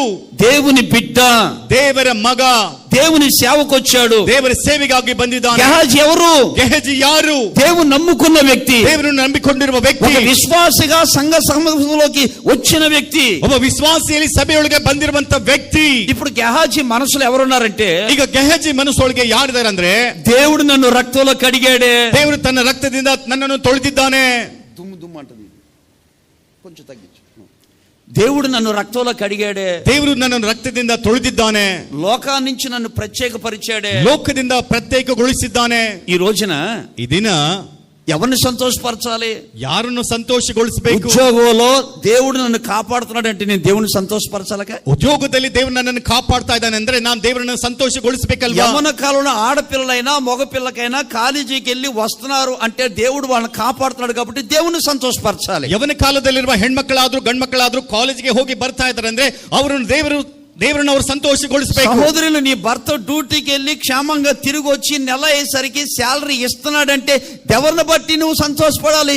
దేవుణ్ణి సంతోషపరచాలి. ಸಹೋದರಿ, ನಿನ್ ಗಂಡ ಕೆಲಸಕ್ಕೆ ಹೋಗಿ ಮನೆಗೆ ಬಂದು ತಿಂಗಳಿಡೀ ಬೇಕಾದ ಸಂಬಳ ಕೊಡ್ತಾ ಇದ್ದಾನಂದ್ರೆ ಯಾರನ್ನು ಸಂತೋಷಗೊಳಿಸಬೇಕಂದ್ರೆ ದೇವರನ್ನು ನೀನು ಸಂತೋಷಗೊಳಿಸಬೇಕು. గెహాజీ ఏమనుకోవాలి? ಗೆಹಜಿ ಏನನ್ಕೊಳ್ಬೇಕು? దేవుడు నన్ను సేవకు ప్రత్యేకించుకున్నాడే, ಸೇವೆಗಾಗಿ ದೇವರು ನನ್ನನ್ನು లోకములోంచి వేరుపరిచి అమూల్యమైన రక్తములో నన్ను కడిగాడే, ಲೋಕದಿಂದ ಬೇರ್ಪಡಿಸಿ ಅಮೂಲ್ಯವಾದ ರಕ್ತದಿಂದ ನನ್ನನ್ನು ತೊಳೆದಿದ್ದಾನೆ. నా కుటుంబాన్ని దేవుడు పోషిస్తున్నాడే, ನನ್ನ ಕುಟುಂಬವನ್ನು ದೇವರು ಪೋಷಿಸ್ತಾ ಇದ್ದಾನೆ. ఏ విధంగా దేవుని సంతోషపరచాలి, ಯಾವ ರೀತಿಯಾಗಿ ದೇವರಿಗೆ ಸಂತೋಷಗೊಳಿಸಬೇಕು అన్న ఆలోచన, అన్న జ్ఞానం, అన్న వివేకం గెహాజీకి లేదు ಎಂಬ ಆಲೋಚನೆ, ವಿವೇಕ, ಜ್ಞಾನ ಗೆಹಜಿಗೆ ಇಲ್ಲ.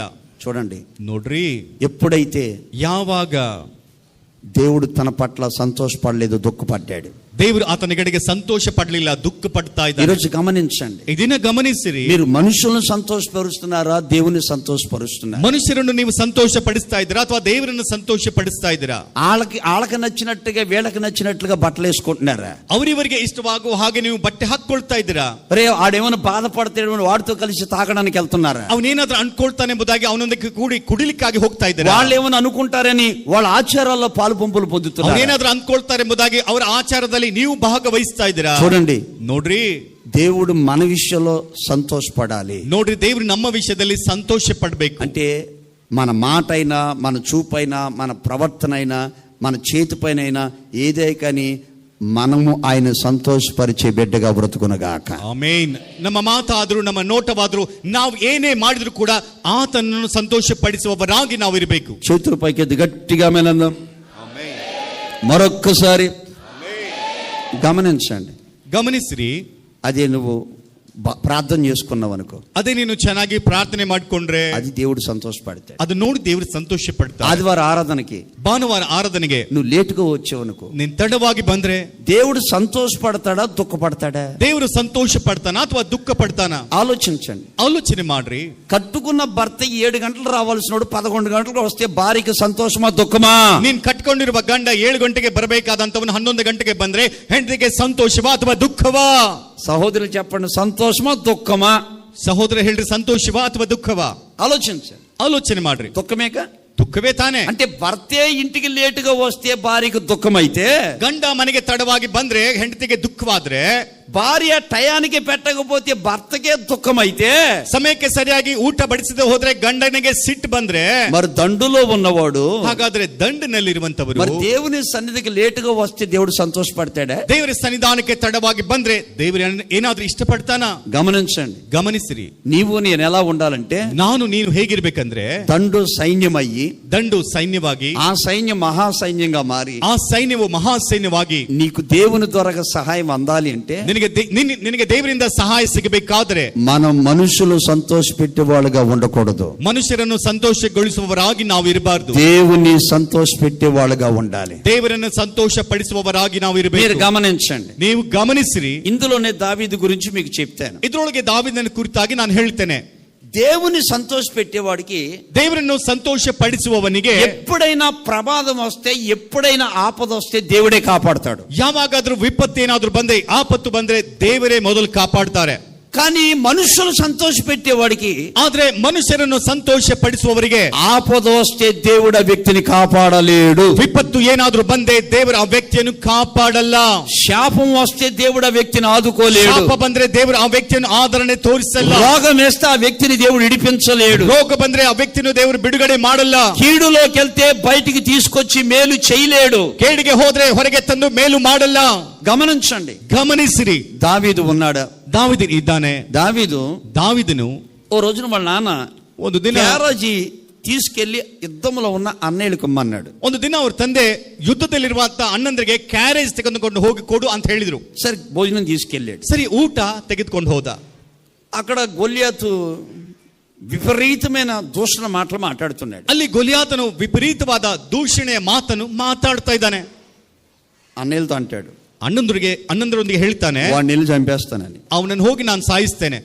ఇప్పుడు అన్నయ్యలకి ಅಲ್ಲಿರುವ ಅಣ್ಣಂದ್ರಿಗೆ అతను వెళ్ళి యుద్ధం చేయటం ఇష్టం లేదు. ಅವನು ಹೋಗಿ ಅಲ್ಲಿ ಯುದ್ಧ ಮಾಡುವುದು ಇಷ್ಟವಿಲ್ಲ. ఒరే దుర్మార్గుడా, ಎಲೆ ದುರ್ಮಾರ್ಗನೇ, కోపిష్టోడా, ಕೋಪಿಷ್ಟನೇ, బడాయోడా, ಬಾಯಿ ಮುಚ್ಕೋ. శాతకాక రాజే గుడిసెలో కూర్చుంటే, ರಾಜನ ಕೈಯಿಂದ ಆಗದೆ ಗುಡಿಸಿನಲ್ಲಿ ಕುಳಿತುಕೊಂಡ್ರೆ, అంటే బలాగ్యలే గడగడ వణుకుపోతూ ఉంటే, ನಮ್ಮಂತ ಬಲಾದ್ರೆ ಗಡಗಡನೆ ನಡುಗ್ತಾ ಇದ್ರೆ, పోటుగాడు వచ్చాడు, ದೊಡ್ಡ ಮನುಷ್ಯ ಬಂದ್ಬಿಟ್ಟ, పెడతాడంట, ಇವನು ಹೋಗಿ ಸಾಯಿಸ್ತಾನಂತೆ. ಪಕ್ಕಕ್ಕೆ ಹೋಗು ಸಾಕು అన్నారు ಅಂತ ಹೇಳಿದ್ರು. ఇప్పుడు దావీదు వాళ్ళని సంతోషపరిచాడా? ಈಗ ದಾವೀದನು ಅವರನ್ನು ಸಂತೋಷ ఫీల్ అవుతాడు, అక్క ఫీల్ అవుతుంది, ಅಕ್ಕ ಏನಾದ್ರೂ ಅಂದ್ಕೊಳ್ತಾರೆ, ఏమన్నా అనుకుంటారేమో, ಅಣ್ಣ ಏನಾದ್ರೂ ಅಂದ್ಕೊಳ್ತಾರೆ, వాళ్ళ పరువు పోద్దేమో, ಅವ್ರಿಗೆ ನಾಚಿಕೆ ಹೋಗ್ತದೆ, పక్క వెళ్ళాడా ಅಂತ ಏನಾದ್ರೂ ಪಕ್ಕಕ್ಕೆ ಹೋದ್ನಾ? వెళ్ళలేదు. ಹೋಗ್ಲಿಲ್ಲ. వాడిని లేపెత్తే నా దేవుడు సంతోషపడతాడు. కొట్టండి. ಅವನನ್ನು ಸಾಯಿಸಿದ್ರೆ ನನ್ನ ದೇವರು ಸಂತೋಷ ಪಡ್ತಾನೆ. హల్లెలూయా, హల్లెలూయా. ఎవరు లేపేస్తే, ಯಾರು ನೆಬಿಸಿದ್ರೆ, ఎవరు లేపేస్తే, ಯಾರು ನೆಬಿಸಿದ್ರೆ, ఒకడున్నాడే, ಒಬ್ಬನಿದ್ದಾನೆ, హింసించేవాడు, ಹಿಂಸಿಸುವವನು, దూషించేవాడు, దూషిಸುವವನು, ఎగతాళి చేసేవాడు, ನಗೆಯಾಡುವಂತವನು, ಅವಮಾನ ಮಾಡುವಂತವನು, దేవుని నామాన్ని దూషించే వ్యక్తి, ದೇವರ ನಾಮವನ್ನು ದೂಷಿಸುವಂತ ವ್ಯಕ್ತಿ, ఇశ్రాయేల్ ప్రజలను నిందించే వ్యక్తి, ಇಸ್ರಾಯೇಲ್ ಪ್ರಜೆಗಳನ್ನು ನಿಂದಿಸುವಂತ ವ್ಯಕ್ತಿ. ఇప్పుడు దావీదు ಈಗ ದಾವೀದನು అటు అన్నలను సంతోషపరచలే, ಅವಧಿ ಅಣ್ಣನನ್ನು ಸಂತೋಷಪಡಿಸಲಿಲ್ಲ. దేవుని సంతోషపరచాలని ದೇವರನ್ನು ಸಂತೋಷಗೊಳಿಸಬೇಕಂತ చంపడానికి వెళ్ళాడు, ಸಾಯಿಸುವುದಕ್ಕಾಗಿ ಹೋದ. కానీ దేవుడు ఏం చేశాడు? ಆದ್ರೆ ದೇವರು ಏನ್ ಮಾಡಿದ್ರು? దావీదుని అతని చేతులకు అప్పగించలేదు, దావీది చేతికి అతన్ని అప్పగించాడు. కొట్టండి గట్టి. ಆತನ ಕೈಗೆ ದಾವೀದನನ್ನು ಒಪ್ಪಿಸಲಿಲ್ಲ, ದಾವೀದನ ಕೈಗೆ ಆತನನ್ನೇ ಒಪ್ಪಿಸಿದ. ఇప్పుడు మర్దికాయ దగ్గర చెప్తానండి. ಈಗ ಮದ್ದುಕಾಯಿ ಬಳಿಗೆ ನಾನು ಬಂದು ಹೇಳ್ತೇನೆ. మర్దికాయ గుమ్మంగాడు ఉన్నాడు, ಮದ್ದುಕಾಯಿ ಹೊಸ್ಸಿನ ಹತ್ರ ಇದ್ದಾರೆ. ఆమాను అన్యుడు, ಆಮನನು ಅನ್ಯನು, లోకస్తుడు, ಲೋಕಸ್ಥನು. ఆయనకి నీతి, నిజాయితీ, న్యాయం, క్రమాలు ఆయనకి ఏమి లేవు. ಆತನಿಗೆ ನೀತಿ, ನಿಜಾಯಿತಿ, ಕ್ರಮಗಳು ಏನು ಗೊತ್ತಿಲ್ಲ. అతను దేవుని కలిగి ఉంటే, ಆತನು ದೇವರನ್ನು ಹೊಂದಿಕೊಂಡಿದ್ರೆ ఒక క్రమము, ఒక కట్టుబాట్లు, ఒక నడిపింపు ఉంటది, ಒಂದು ಕ್ರಮ, ಒಂದು ಪದ್ಧತಿ ಎಲ್ಲ ಇರ್ತದೆ. వాడు లోకస్తుడు, ಆತನೊಬ್ಬ ಲೋಕಸ್ಥನು. ఉంటే పెద్ద ఉద్యోగం ఉంది, ಅವನಿಗೆ ಇರಲಿಕ್ಕೆ ದೊಡ್ಡ ಉದ್ಯೋಗವಿದೆ, ఉంటే అధికారం ఉండొచ్చు, ಇದ್ರೆ ಅಧಿಕಾರ ಇರಬಹುದು, పేరు ప్రఖ్యాతులు ఉండొచ్చు, ಒಳ್ಳೆ ಹೆಸರು ಪ್ರಖ್ಯಾತಿ ಇರಬಹುದು. కానీ ఏనాడు కూడా, ಆದ್ರೆ ಎಂದೆಂದಿಗೂ ಕೂಡ మర్దుకై అతని యొక్క మెప్పు పొందడానికి, ಆತನ ಹತ್ರ ಮೆಚ್ಚುಗೆ ಹೊಂದಲಿಕ್ಕೆ, అతన్ని సంతోషపరచడానికి, ಆತನನ್ನು ಸಂತೋಷಗೊಳಿಸಲಿಕ್ಕೆ క్రమం తప్పి ప్రవర్తించలేదు, ಕ್ರಮ ಮೀರಿ ಪ್ರವರ್ತಿಸಲಿಲ್ಲ, నీతి తప్పి ప్రవర్తించలేదు, ನೀತಿಯನ್ನು ಮೀರಿ ಪ್ರವರ್ತಿಸಲಿಲ್ಲ, వంగలేదు, ಬಾಗಲಿಲ್ಲ, లోబడలేదు, ಒಳಪಡಲಿಲ್ಲ. అలాగే ఉన్నాడు. ಹಾಗೆ ಇದ್ದಾನೆ. ఇరుగుపోరు గారు అంటారు, ನೆರೆಹೊರೆಯವರು ಹೇಳ್ತಾರೆ, నీవెంత నీ బతికెంత, ನೀನೆಷ್ಟು ನಿನ್ ಬದುಕೆಷ್ಟಯ್ಯ, నీవెంత నీ ఉద్యోగం ఎంత, ನೀನೆಷ್ಟು ನಿನ್ ಉದ್ಯೋಗವೆಷ್ಟು, ఇంట్లో ఆడపిల్ల ఉంది, ಮನೆಯಲ್ಲಿ ಹೆಣ್ಮಕ್ಳಿದ್ದಾಳೆ, ఆడ అసలు మంచోడు కాదు, ಅವ್ನು ನೋಡಿದ್ರೆ ಒಳ್ಳೆಯವನಲ್ಲ, వయసులో పిల్ల ఉంది, ವಯಸ್ಸಿಗೆ ಬಂದಂತ అమ్మాయికి పెళ్లి చేయాలి, ಅವಳ ಮದುವೆ ಕೂಡ ಮಾಡ್ಬೇಕು, ఎందుకయ్యా ಅದೆಲ್ಲ ನಿನ್ಗೆ ಯಾಕಯ್ಯ, గుంపులో నలుగురిలో నా ಗುಂಪಿನಲ್ಲಿ ನೀನು ಸೇರಿ, నీకెందుకు చెప్పు, ನಿನ್ ಯಾಕೆ ಇದೆಲ್ಲ, నువ్వు ఒక్కడవే భక్తి చేస్తే అందరు కాపాడబడిపోతారా, ನೀನೊಬ್ಬನ ಭಕ್ತಿ ಮಾಡಿದ್ರೆ ಎಲ್ಲರೂ ಕಾಪಾಡಲ್ಪಡ್ತಾರ, ఒక చోట ఉన్నప్పుడు ಒಂದು ಸ್ಥಳದಲ್ಲಿ ಇದ್ರೆ ఆ 10 మంది మెప్పు పొందాలంటే ಆ 10 ಜನರ ಮೆಚ್ಚುಗೆ ನಾವು ಹೊಂದ್ಬೇಕಪ್ಪ అని అంటా ఉన్నారు. ಅಂತೆಲ್ಲ ಹೇಳ್ತಾ ఈయన ಇದ್ದಾನೆ. అంటాడు, ಈತ ಹೇಳ್ತಾನೆ, ఆమాను కాదు కదా, ఆమాను సైన్యాన్ని కానీ ఎవరిని సంతోషపరచను, ಆಮಾನನಲ್ಲ, ಆಮಾನನ ಸೈನ್ಯವನ್ನು ಕೂಡ ನಾನು ಸಂತೋಷ ಪಡಿಸಲ್ಲ, నాకు జన్మనిచ్చిన దేవుణ్ణి నేను సంతోషపరుస్తాను, ನನಗೆ ಜನ್ಮ ಕೊಟ್ಟಿರುವ ದೇವರನ್ನೇ ನಾನು ಸಂತೋಷ నాకు ಪಡಿಸ್ತೇನೆ, బ్రతికినిచ్చిన దేవుణ్ణి సంతోషపరుస్తాను, ನನಗೆ ಬದುಕನ್ನು ಕೊಟ್ಟಿರುವ ದೇವರನ್ನೇ ನಾನು ಸಂತೋಷ నా కొరకు ఆకాశానికి భూమిలో మండుటెలలో శిలువలో రక్తంలో కాచిన ఆ దేవునికే నేను సంతోషాన్ని ఇస్తాను. ನನಗಾಗಿ ಸುಡುವಂತ ಬಿಸಿಲಿನಲ್ಲಿ ಸಿಲುಬೆ ಮೇಲೆ ರಕ್ತವನ್ನು ಸುರಿಸಿದಂತ ಆ ದೇವರಿಗಾಗಿ ನಾನು ಅರ್ಪಣೆ ಮಾಡ್ತೇನೆ. ఆ రమ్మంటే ఆడితోప్పుడు సినిమాకి వెళ్తానా, ಬಾ ಅಂತ ಹೇಳಿದ್ರೆ ಅವನೊಂದಿಗೆ ನಾನು ಸಿನಿಮಾಗೆ వాడు రమ్మంటే వాడితో డాన్స్ చేయడానికి వెళ్తానా, ಬಾ ಅಂದ್ರೆ ಅವನೊಂದಿಗೆ ಕುಣಿಲಿಕ್ಕೆ ನಾನು ಹೋಗ್ತೇನಾ, వాడు రమ్మంటే వాడితో నాట్యం ఆడడానికి వెళ్తానా, ಅವನು ಬಾ ಅಂದ್ರೆ ನಾನು ನಾಟ್ಯ ಮಾಡ್ಲಿಕ್ಕೆ ಅವನ ಸಂಗಡ వాడు ಹೋಗ್ತೇನೆ, లోక ఆచారాలు పాటిస్తుంటూ వాడి దగ్గరికి వెళ్ళి కుమ్మక్కవుతానా, ಲೋಕ ಆಚಾರವನ್ನು ಅವನು ಪಾಲಿಸ್ತಾ ಇದ್ರೆ ಅವನೊಂದಿಗೆ ನಾನು ಬೆರೆತುಕೊಂಡು ಹೋಗ್ತೇನಾ, నేను మనుషులు సంతోష పెట్టేవాడినైతే దేవుని పెట్టిన కాదు, ನಾನು ಮನುಷ್ಯರನ್ನು ಸಂತೋಷ ಪಡಿಸುವವನಾದ್ರೆ ದೇವರ ಮಗನಲ್ಲ, నేను దండులో ఉన్నాను, ನಾನು ದಂಡಿನಲ್ಲಿದ್ದೇನೆ, నేను సైన్యంగా మారాలి, ನಾನು ಸೈನ್ಯವಾಗಬೇಕು, నేను మహా సైన్యం అయిపోవాలి, ಮಹಾ ಸೈನ್ಯವಾಗಬೇಕು, అనేకులు నా దగ్గరకు వచ్చి సహాయం చేస్తానని చెప్పాలి, ಅನೇಕರು ನನ್ನ ಬಳಿಗೆ ಬಂದು ಸಹಾಯ ಮಾಡ್ತೇನೆ ಎಂಬುದಾಗಿ ಹೇಳಬೇಕು, నేను దేవుణ్ణి సంతోషపరుస్తానన్నాడు. ದೇವರನ್ನೇ ಸಂತೋಷ ಪಡಿಸ್ತೇನೆ ಎಂಬುದಾಗಿ చివరికి ಹೇಳ್ತಾನೆ. ఏమైంది, ಕೊನೆಗೆ ಏನಾಯ್ತು, మధ్యకి ఆపద వచ్చింది, ಮದ್ದು ಕೈಗೆ ವಿಪತ್ತು ಬಂತು, మధ్యకి కొరకు ఉరి స్తంభాన్ని సిద్ధపరిచాడు ఆమాను. ಹಾಮಾನನು ಮದ್ದು ಕೈಗಾಗಿ ಉರುಳು ಸ್ತಂಭವನ್ನೇ ಸಿದ್ಧ ಮಾಡಿದ. ఆపదలో ఎవడైతే గుంట తవ్వాడో ఆ గుంటలో వాడే పడ్డాడు, ವಿಪತ್ತಿನಲ್ಲಿ ಯಾರು ತಗ್ಗನ್ನು ಅಗಿತಾ ಇದ್ರು ಅದೇ ತಗ್ಗಿನಲ್ಲಿ ಅವನೇ ಬಿದ್ದು ಹೋದ. భయంకరమైన ప్రమాదము నుంచి మధ్యకై యూదుల ప్రజలందరూ కాపాడబడ్డారు. ಭಯಂಕರವಾದ ವಿಪತ್ತಿನಿಂದ ಮದ್ದುಕೈ ಯಹೂದ ಪ್ರಜೆಗಳೆಲ್ಲರೂ ಕೂಡ కాపాడల్పడ్డారు. నిజంగా ఆ రోజున కనుక ఆమాను సంతోషపరచడానికి ఆమాను వెళ్ళిన మార్గంలో మర్దుకై ఎల్లుంటే, ನಿಜವಾಗಿ ಆಮಾನನನ್ನು ಸಂತೋಷಪಡಿಸಲಿಕ್ಕೆ ಆಮಾನನ್ ಹೋಗಿರುವಂತ ಮಾರ್ಗದಲ್ಲಿ ಮರ್ದುಕೈ ಏನಾದ್ರೂ ಹೋಗಿದ್ರೆ మర్దుకైకి సహాయం అందేది కాదు, మర్దుకై- యోధ ప్రజలకి సహాయం అందేది కాదు. ಮರ್ದುಕೈಗೆ ಸಹಾಯ ಸಿಗ್ತಾ ಇರ್ಲಿಲ್ಲ, ಯಹೂದದ ಪ್ರಜೆಗಳಿಗೂ ಕೂಡ ಸಹಾಯ ಸಿಗ್ತಾ ಇರ್ಲಿಲ್ಲ.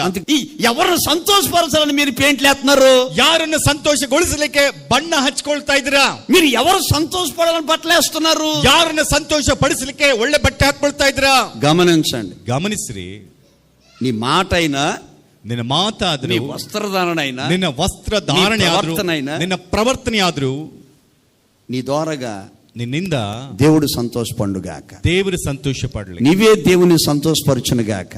ನೀನೇ ದೇವರನ್ನ ಸಂತೋಷಗೊಳಿಸು. ఆమేన్. ಆಮೇನ್. ఒక విధంగా మనం ఆలోచన చేస్తే, ಒಂದು ರೀತಿಯಲ್ಲಿ ನಾವು ಆಲೋಚನೆ ಮಾಡುವುದಾದ್ರೆ, అన్నయ్య ఉన్నాడు, ಅಣ್ಣ ಇದ್ದಾನೆ, నా భార్య పిల్లలను సంతోషపరచాలి, ನನ್ನ ಹೆಂಡತಿ ಮಕ್ಕಳನ್ನು ಸಂತೋಷ ఎలాగ డ్యూటీ నుంచి వెళ్తున్నాను కదా, ఏదన్నా తీసుకెళ్ళాలి అనే మనసు వాడుకుంటది కదా. ಹೇಗೋ ಡ್ಯೂಟಿಯಿಂದ ಮನೆಗೆ ಹೋಗ್ತಾ ಇದ್ದೇನೆ, ಏನಾದ್ರೂ ತೆಗೆದುಕೊಂಡು ಹೋಗೋಣ ಎಂಬ ಮನಸ್ಸು ಇರ್ತದಲ್ವಾ. సరే, ఆ ఇంట్లో సహోదరి ಸರಿ, ಆ ಮನೆಯಲ್ಲಿ ಸಹೋದರಿ, రాత్రనగా పగలన్న భర్త కష్టపడుతున్నాడు, ಹಗಲು ಇರುಳು ನನ್ನ ಗಂಡ ಕಷ್ಟ ಪಡ್ತಾ ಇದ್ದಾನೆ, ఈ రోజున ఒక వెరైటీ వండాలి, ಇದನ್ನ ಸ್ವಲ್ಪ ಒಳ್ಳೆ ಅಡಿಗೆ వెరైటీ వండాలి, ಒಂದು ವೆರೈಟಿ ಅಡಿಗೆ ಮಾಡಬೇಕು ఆయన తిన్నాడు అనుకో, ಅಂತ ಆತ ತಿಂದ್ರೆ అబ్బా ఎంత బాగుందో అంటే ఎంత బాగుంటది, ಅಬ್ಬಬ್ಬಾ ಎಷ್ಟು ರುಚಿಕರವಾಗಿದೆ ಅಂತ ಹೇಳಿದ್ರೆ ಎಷ್ಟು ಸಂತೋಷ ಇರ್ತದೆ. పిల్లలు బాగా చదువుతున్నారు, ಮಕ್ಕಳು ಚೆನ್ನಾಗಿ ಓದ್ತಾ ಇದ್ದಾರೆ, సంఘంలో సాక్ష్యం ఉంది, ಸಭೆಯಲ್ಲಿ ಸಾಕ್ಷಿ ಇದೆ, ఇరుగుపొరు వారు కూడా మీ పిల్లలు మంచోళ్ళు అంటున్నారు, ಅಕ್ಕಪಕ್ಕದವರು ಕೂಡ ನಿಮ್ಮ ಮಕ್ಕಳು ಒಳ್ಳೆಯವರು ಅಂತ ಹೇಳ್ತಾ ಇದ್ದಾರೆ, నా పిల్లలకి ఏదన్నా చేసి పెట్టాలి, ನನ್ನ ಮಕ್ಕಳಿಗೆ ನಾನು ಏನಾದ್ರೂ ಮಾಡಬೇಕು. అలా ఎప్పుడు కలుగుతుంది, ಹಾಗೆ ಯಾವಾಗ ಆಲೋಚನೆ ಬರ್ತದೆ, సంతోషపరిచినప్పుడే కదా. ಸಂತೋಷ ಪಡಿಸುವಾಗಲೇ ಅಲ್ವಾ. అలాగే దండులో ఉన్న నీవు, ಹಾಗೆ ದಂಡಿನಲ್ಲಿರುವ ನೀನು, సంఘములో ఉన్న నీవు, ಸಭೆಯಲ್ಲಿರುವ ನೀನು, ఇంటిలో ఉన్న నీవు, ಮನೆಯಲ್ಲಿರುವ ನೀನು దేవుడిని సంతోష పెట్టేటట్లుగా బ్రతుకునుగాక. ಆಮೇನ್. చేతుల పైకి ఎత్తి గట్టిగా ఆమేనందా. ಆಮೇನ್. ఓకే. రెండోది, ಏಳನೇದು, మొదటి కొరింథీ ಕೊರಿಂಥದವರಿಗೆ ಬರೆದಂತ ಮೊದಲನೇ ಪತ್ರಿಕೆ 9వ అధ్యాయం 9ನೇ ಅಧ್ಯಾಯ 7వ వాక్యం, 7ನೇ ವಾಕ್ಯ చదువుతున్నాను, వినండి. ಓದ್ತಾ ಇದ್ದೇನೆ, ಕೇಳ್ರಿ. ఎవడైనను ಯಾರಾದರೂ తన సొంత ఖర్చు పెట్టుకుని ತನ್ನ ಸ್ವಂತ ಖರ್ಚಿನಿಂದ దండులో కొలువు చేయున ಯುದ್ಧಕ್ಕೆ ಹೋಗುವುದುಂಟೆ, ద్రాక్ష తోట వేసి ದ್ರಾಕ್ಷೆ ತೋಟವನ್ನು ಮಾಡಿ దాని ఫలము తిన్నువాడెవడు, ಅದರ ಫಲವನ್ನು ತಿನ್ನದೇ ಇರುವವನು ಯಾರು, మందను కాచి ಹಿಂಡನ್ನು ಕಾದು మంద పాలు త్రాగని వాడెవడు. ಹಿಂಡಿನ ಹಾಲನ್ನು ಕುಡಿಯದೇ ಇರುವವನು ಯಾರು. రెండో చెప్తున్నాను, ಎರಡನೇದಾಗಿ ನಾನು ಹೇಳ್ತೇನೆ, దండులో ఉన్నవాడు ದಂಡಿನಲ್ಲಿ ಇರುವಂತವರು లేక సైన్యములో ఉన్నవాడు ಅಥವಾ ಸೈನ್ಯದಲ್ಲಿ ಇರುವಂತವರು చేయవలసిన పని ఏంటంటే, ಮಾಡಬೇಕಾಗಿರುವ ಕೆಲಸ ಏನಂದ್ರೆ, దండులో ఉన్నవాడు ದಂಡಿನಲ್ಲಿ ಇರುವಂತವನು ద్రాక్ష తోట వేసి ದ್ರಾಕ್ಷಿಯ ತೋಟವನ್ನು ಹಾಕಿ దాని ఫలాలు తింటాడు. ಅದರ ಫಲವನ್ನು ತಿಂತಾನೆ. మందను కాచేవాడు ಹಿಂಡನ್ನು ಕಾಯುವಂತವನು మంద యొక్క పాలు తాగుతాడు. ಆ ಹಿಂಡಿನ ಹಾಲನ್ನು ಕುಡಿತಾನೆ. అర్థమయ్యేటట్టుగా చెప్తాను వినండి. ಅರ್ಥವಾಗುವ ರೀತಿಯಲ್ಲಿ ಹೇಳ್ತೇನೆ. రెండో అనుభవం, ಎರಡನೇ ಅನುಭವ, దండులో ఉన్న ప్రతి వ్యక్తి కష్టపడి పని చెయ్యాలి. ದಂಡಿನಲ್ಲಿರುವಂತ ಪ್ರತಿ ವ್ಯಕ್ತಿ ಕಷ್ಟಪಟ್ಟು ಕೆಲಸ ಮಾಡಬೇಕು. దండులో ఉన్న వ్యక్తి కష్టపడి పని చెయ్యాలి. ದಂಡಿನಲ್ಲಿರುವಂತ ವ್ಯಕ್ತಿ ಕಷ್ಟಪಟ್ಟು ಕೆಲಸ ಮಾಡಬೇಕು. ద్వితీయోపదేశ కాండం ಧರ್ಮೋಪದೇಶ ಕಾಂಡ 5వ అధ్యాయం 5ನೇ ಅಧ್ಯಾಯ 13వ వాక్యం, 13ನೇ ವಾಕ್ಯ. మీరు 6 దినాలు కష్టపడి పని చెయ్యండి, 6 ದಿನ ನೀವು ಕಷ್ಟಪಟ್ಟು ಕೆಲಸ ಮಾಡಿರಿ, 7వ దినాన దేవుని సన్నిధిలో విశ్రాంతి దినంలో పాలు పంపలు పొందండి. 7ನೇ ದಿನ ದೇವರ ಸನ್ನಿಧಿಯಲ್ಲಿ ವಿಶ್ರಾಂತಿ ದಿನವೆಂಬುದಾಗಿ ನೀವು ಆಚರಿಸಿರಿ. ಎರಡನೇದಾಗಿ ನಾನು ಹೇಳ್ತಾ ಇದ್ದೇನೆ, దండులో ఉన్నవాడు కష్టపడాలి. ದಂಡಿನಲ್ಲಿ ಇರುವಂತವರು ಕಷ್ಟಪಡಬೇಕು. ఇప్పుడు దావీదు ఎవరో తెలుసా? ಈಗ ದಾವಿದನು ಯಾರು ಗೊತ್ತಾ? జీవిత ప్రారంభము దినము నుంచి, ಜೀವನದ ಪ್ರಾರಂಭ ದಿನಗಳಿಂದ ఆయన ప్రతిరోజు కష్టపడిన వ్యక్తి. ಆತನು ಪ್ರತಿದಿನ ಕಷ್ಟಪಟ್ಟಿರುವ ವ್ಯಕ್ತಿ. మీరు గమనించండి, ನೀವು ಗಮನಿಸಿರಿ. ఉంటే గొర్రెల దొడ్లో ఉండి గొర్రెలు మేపుతాడు. ಇರುವುದಾದ್ರೆ ಕುರಿಗಳ ಹಿಂಡಿನಲ್ಲಿದ್ದು ಕುರಿಗಳನ್ನು ಮೇಯಿಸ್ತಾನೆ. తండ్రి ఏదైనా చెప్తే క్యారేజ్ తీసుకెళ్లి ఇస్తాడు. ಅಥವಾ ತಂದೆ ಏನಾದ್ರೂ ಹೇಳುವುದಾದ್ರೆ ಕ್ಯಾರೇಜ್ ತೆಗೆದುಕೊಂಡು ಹೋಗಿ ಕೊಟ್ಟು ಬರ್ತಾನೆ. లేకపోతే రాజుగారికి దెయ్యం పడితే ఈ సితారా తీసుకెళ్లి వాయిస్తాడు. ಅಥವಾ ರಾಜನಿಗೆ ದೆವ್ವ ಹಿಡಿದ್ರೆ ಸಿತಾರ ತೆಗೆದುಕೊಂಡು ಹೋಗಿ ಅವನ ಹತ್ರ ನುಡಿಸ್ತಾನೆ. లేకపోతే ಇಲ್ಲದೆ ಹೋದ್ರೆ సైన్యంలోకి వెళ్ళి పని చేస్తాడు. ಸೈನ್ಯರ ಮಧ್ಯದಲ್ಲಿ ಹೋಗಿ ಕೆಲಸ ಮಾಡ್ತಾನೆ. గమనించండి, ನೀವು ಗಮನಿಸಿರಿ. దావీదు ఏ రోజు కూడా సోమరువాడిగా లేడు. ದಾವೀದನು ಯಾವಾಗಲೂ ಕೂಡ ಸೋಂಬಾರಿಯ ಹಾಗೆ ಇರ್ತಾ ಇರ್ಲಿಲ್ಲ. నిద్రపోతుగా లేడు. ನಿದ್ದೆ ಬಾಕನಾಗಿ ಇರ್ತಾ ಇರ್ಲಿಲ್ಲ. తిండిపోతుగా లేడు. ತಿಂಡಿ ಬಾಕನ ಹೊಟ್ಟೆ ಬಾಕನಾಗಿ ಇರ್ತಾ ಇರ್ಲಿಲ್ಲ. పని చేసి 4 రోజులు కాళ్ళు పైకెత్తి పడుకునేవాడు కాదు. 3 ದಿನ ಕೆಲಸ ಮಾಡಿ 4 ದಿನ ಕಾಲು ಮೇಲಕ್ಕೆತ್ತಿ ಮಲಗುವವನಲ್ಲ. 6 రోజులు కష్టపడేవాడు దావీదు. 6 ದಿನ ದಾವೀದನು ಕಷ್ಟಪಡ್ತಾ ಇದ್ದ. 7వ రోజున జీవం కలిగిన దేవుని సన్నిధికి వెళ్ళి ఆత్మతో సత్యముతో ఆరాధించేవాడు దావీదు. 7ನೇ ದಿನ ದೇವರ ಸನ್ನಿಧಿಗೆ ಹೋಗಿ ಜೀವವುಳ್ಳ ದೇವರ ಹತ್ರ ಆತ್ಮದಿಂದ ಸತ್ಯದಿಂದ ದೇವರ ಆರಾಧನೆ ಮಾಡುವಂತ ವ್ಯಕ್ತಿ. అలాగే మనం కూడా, ಹಾಗೆ ನಾವು ಕೂಡ కష్టపడేవాడు ఎప్పుడైనా సుఖపడతాడు. ಕಷ್ಟಪಡುವಂತವನು ಎಂದಾದ್ರೂ ಸುಖ ಪಡ್ತಾನೆ. ఇప్పుడు సుఖపడితే ಈಗೇನಾದ್ರೂ ಸುಖ ಪಟ್ರೆ రేపొద్దున ఏడ్చే రోజులు వస్తాయి. ನಾಳೆ ಅಳುವಂತ ದಿನಗಳು ಬರ್ತವೆ. లాజరు కష్టపడ్డాడు, ಲಾಜರ್ನು ಕಷ್ಟಪಟ್ಟ, సుఖపడుతున్నాడు. ಸುಖ ಪಡ್ತಾ ಇದ್ದಾನೆ. ధనవంతుడు సుఖపడ్డాడు, ಧನವಂತನು ಸುಖಪಟ್ಟ, కష్టపడుతున్నాడు. ಈಗ ಕಷ್ಟಪಡ್ತಾ ಇದ್ದಾನೆ. మీరు గమనించండి, ನೀವು ಗಮನಿಸಿರಿ. ఒక చిన్న విషయం మీకు తెలియపరుస్తాను. ನಾನೊಂದು ಚಿಕ್ಕ ವಿಷಯವನ್ನು ನಾನು ನಿಮ್ಗೆ ಹೇಳ್ತೇನೆ. అపోస్తుల కార్యం ಅಪೊಸ್ತಲರ ಕೃತ್ಯಗಳು 20వ అధ్యాయం 20ನೇ ಅಧ್ಯಾಯ 34వ వాక్యాన్ని చూడండి. 34ನೇ ವಚನವನ್ನು ನೋಡ್ರಿ. నా అవసరము నిమిత్తము, ನನ್ನ ಅವಶ್ಯಕತೆಗಳ ನಿಮಿತ್ತ, నాతో ఉన్నవారి నిమిత్తము, ನನ್ನ ಸಂಗಡ ಇರುವವರ ನಿಮಿತ್ತ, ఈ నా చేతులు, ಈ ನನ್ನ ಕೈಗಳು, ఈ నా చేతులు, ಈ ನನ್ನ ಕೈಗಳು కష్టపడినవని మీకే తెలియను. ಕಷ್ಟಪಟ್ಟಿವೆ ಅಂತ ನಿಮಗೆ ಗೊತ್ತಿದೆ. తలపైకి ఎత్తండి. నా అవసరం నిమిత్తం నేను కష్టపడుతున్నాను. ನನ್ನ ಅವಶ್ಯಕತೆಗಳ ನಿಮಿತ್ತವಾಗಿ ನಾನು ಕಷ್ಟಪಡ್ತಾ ಇದ್ದೇನೆ. నా తోటి వారి నిమిత్తం నేను కష్టపడుతున్నాను. ನನ್ನ ಸಂಗಡ ಇರುವವರಿಗಾಗಿ ನಾನು ಕಷ್ಟಪಡ್ತಾ ಇದ್ದೇನೆ. ఇదిగో ఈ నా చేతులు కష్టపడినవి. ಇಲ್ಲಿ ನೋಡಿ ಈ ನನ್ನ ಕೈಗಳು ಕಷ್ಟಪಟ್ಟಿವೆ.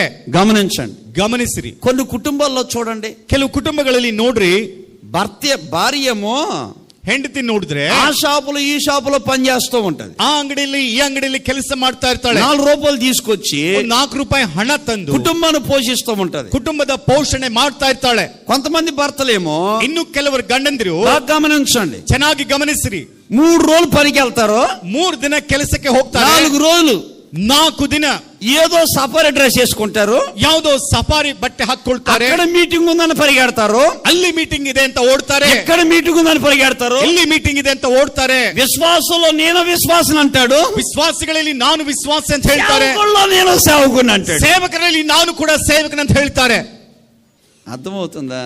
ಅರ್ಥ ಆಗ್ತಾ ಇದೆ ನಿಮಗೆ? అర్థమవుతుందా? ಅರ್ಥ ಆಗ್ತಾ ಇದೆಯಾ ನಿಮಗೆ? అర్థమవుతుందా?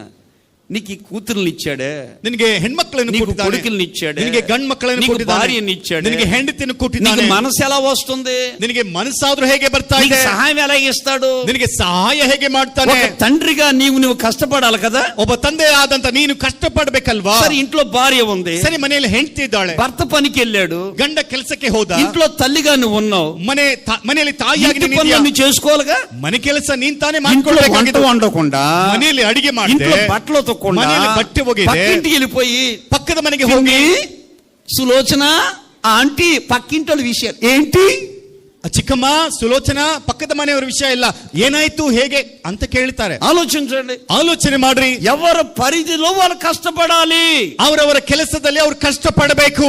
కుటుంబంలో అందరూ కష్టపడితేనే కుటుంబం పైకి వస్తుంది. ಕುಟುಂಬದಲ್ಲಿ ಎಲ್ಲರೂ ಕಷ್ಟಪಟ್ಟರೆ ಕುಟುಂಬ ಮೇಲಕ್ಕೆ ಬರ್ತದೆ. ఇప్పుడు పిల్లలు ఉన్నారు, ಈಗ ಮಕ್ಕಳಿದ್ದಾರೆ, ఈ పిల్లలు ఏం చేయాలి? ಆ ಮಕ್ಕಳು ಏನ್ ಮಾಡ್ಬೇಕು? ఈయన చేతులతో కష్టపడాలి అంటే, ಈ ನನ್ನ ಕೈಯಿಂದ ಕಷ್ಟಪಡಬೇಕಾದ್ರೆ స్కూల్కి వెళ్ళే పిల్లలైనా, ಸ್ಕೂಲ್ಗೆ ಹೋಗುವ ಮಕ್ಕಳಾದ್ರು, కాలేజీకి వెళ్ళే పిల్లలైనా, ಕಾಲೇಜ್ಗೆ ಹೋಗುವ ಮಕ್ಕಳಾದ್ರು, అరే ಏನೋ నా తల్లి తండ్రి తినో తినక అప్పో చప్పో చేసి వడ్డీకి తెచ్చి ఇదిగో ఫీజు కట్టి బుక్స్ కొన్ని బట్టలు తీసి చదివిస్తున్నారే, ನಮ್ ತಂದೆ ತಾಯಿ ಚೆನ್ನಾಗಿ ತಿಂದೋ ತಿನ್ನಿದೋ ಸಾಲ ಮಾಡಿ ಅದೋ ಇದು ಮಾಡಿ ನನ್ನ ಕಾಲೇಜ್ಗೆ ಬೇಕಾದ ಫೀಸ್ ಕೊಟ್ಟು ಬುಕ್ಸ್ ತಂದು ಕೊಡ್ತಾ ಇದಾರಲ್ವಾ, నేను చదవాలి, ನಾನು ಓದ್ಬೇಕು, 10th క్లాస్ లో ఫస్ట్ క్లాస్ లో పాస్ అవ్వాలి, 10ನೇ తరగತಿಯಲ್ಲಿ ಫಸ್ಟ್ ಕ್ಲಾಸ್ ನಲ್ಲಿ ಪಾಸ್ ఇంటర్మీడియట్ లో ఫస్ట్ క్లాస్ లో పాస్ అవ్వాలి, ಫಸ್ಟ್ ಇಯರ್ ಅಲ್ಲಿ ಫಸ್ಟ್ ಕ್ಲಾಸ್ ನಲ್ಲಿ ಪಾಸ್ డిగ్రీలో ಆಗಬೇಕು, ఫస్ట్ క్లాస్ లో ಫಸ್ಟ್ ಕ್ಲಾಸ್ ನಲ್ಲಿ ಪಾಸ್ అలా ಆಗಬೇಕು. పాస్ అవ్వాలి అంటే ಹಾಗೆ ಪಾಸ್ ಆಗಬೇಕಾದ್ರೆ ముందున్న వాడిని వెనకాల ఉన్నవాడిని చూసి కాపీ రాయటం కాదు, ಮುಂದೆ ಇರುವವನ ಹಿಂದೆ ಇರುವವರನ್ನು ನೋಡಿ ಕಾಪಿ ಮಾಡಿ ಬರೆಯುವುದಲ್ಲ.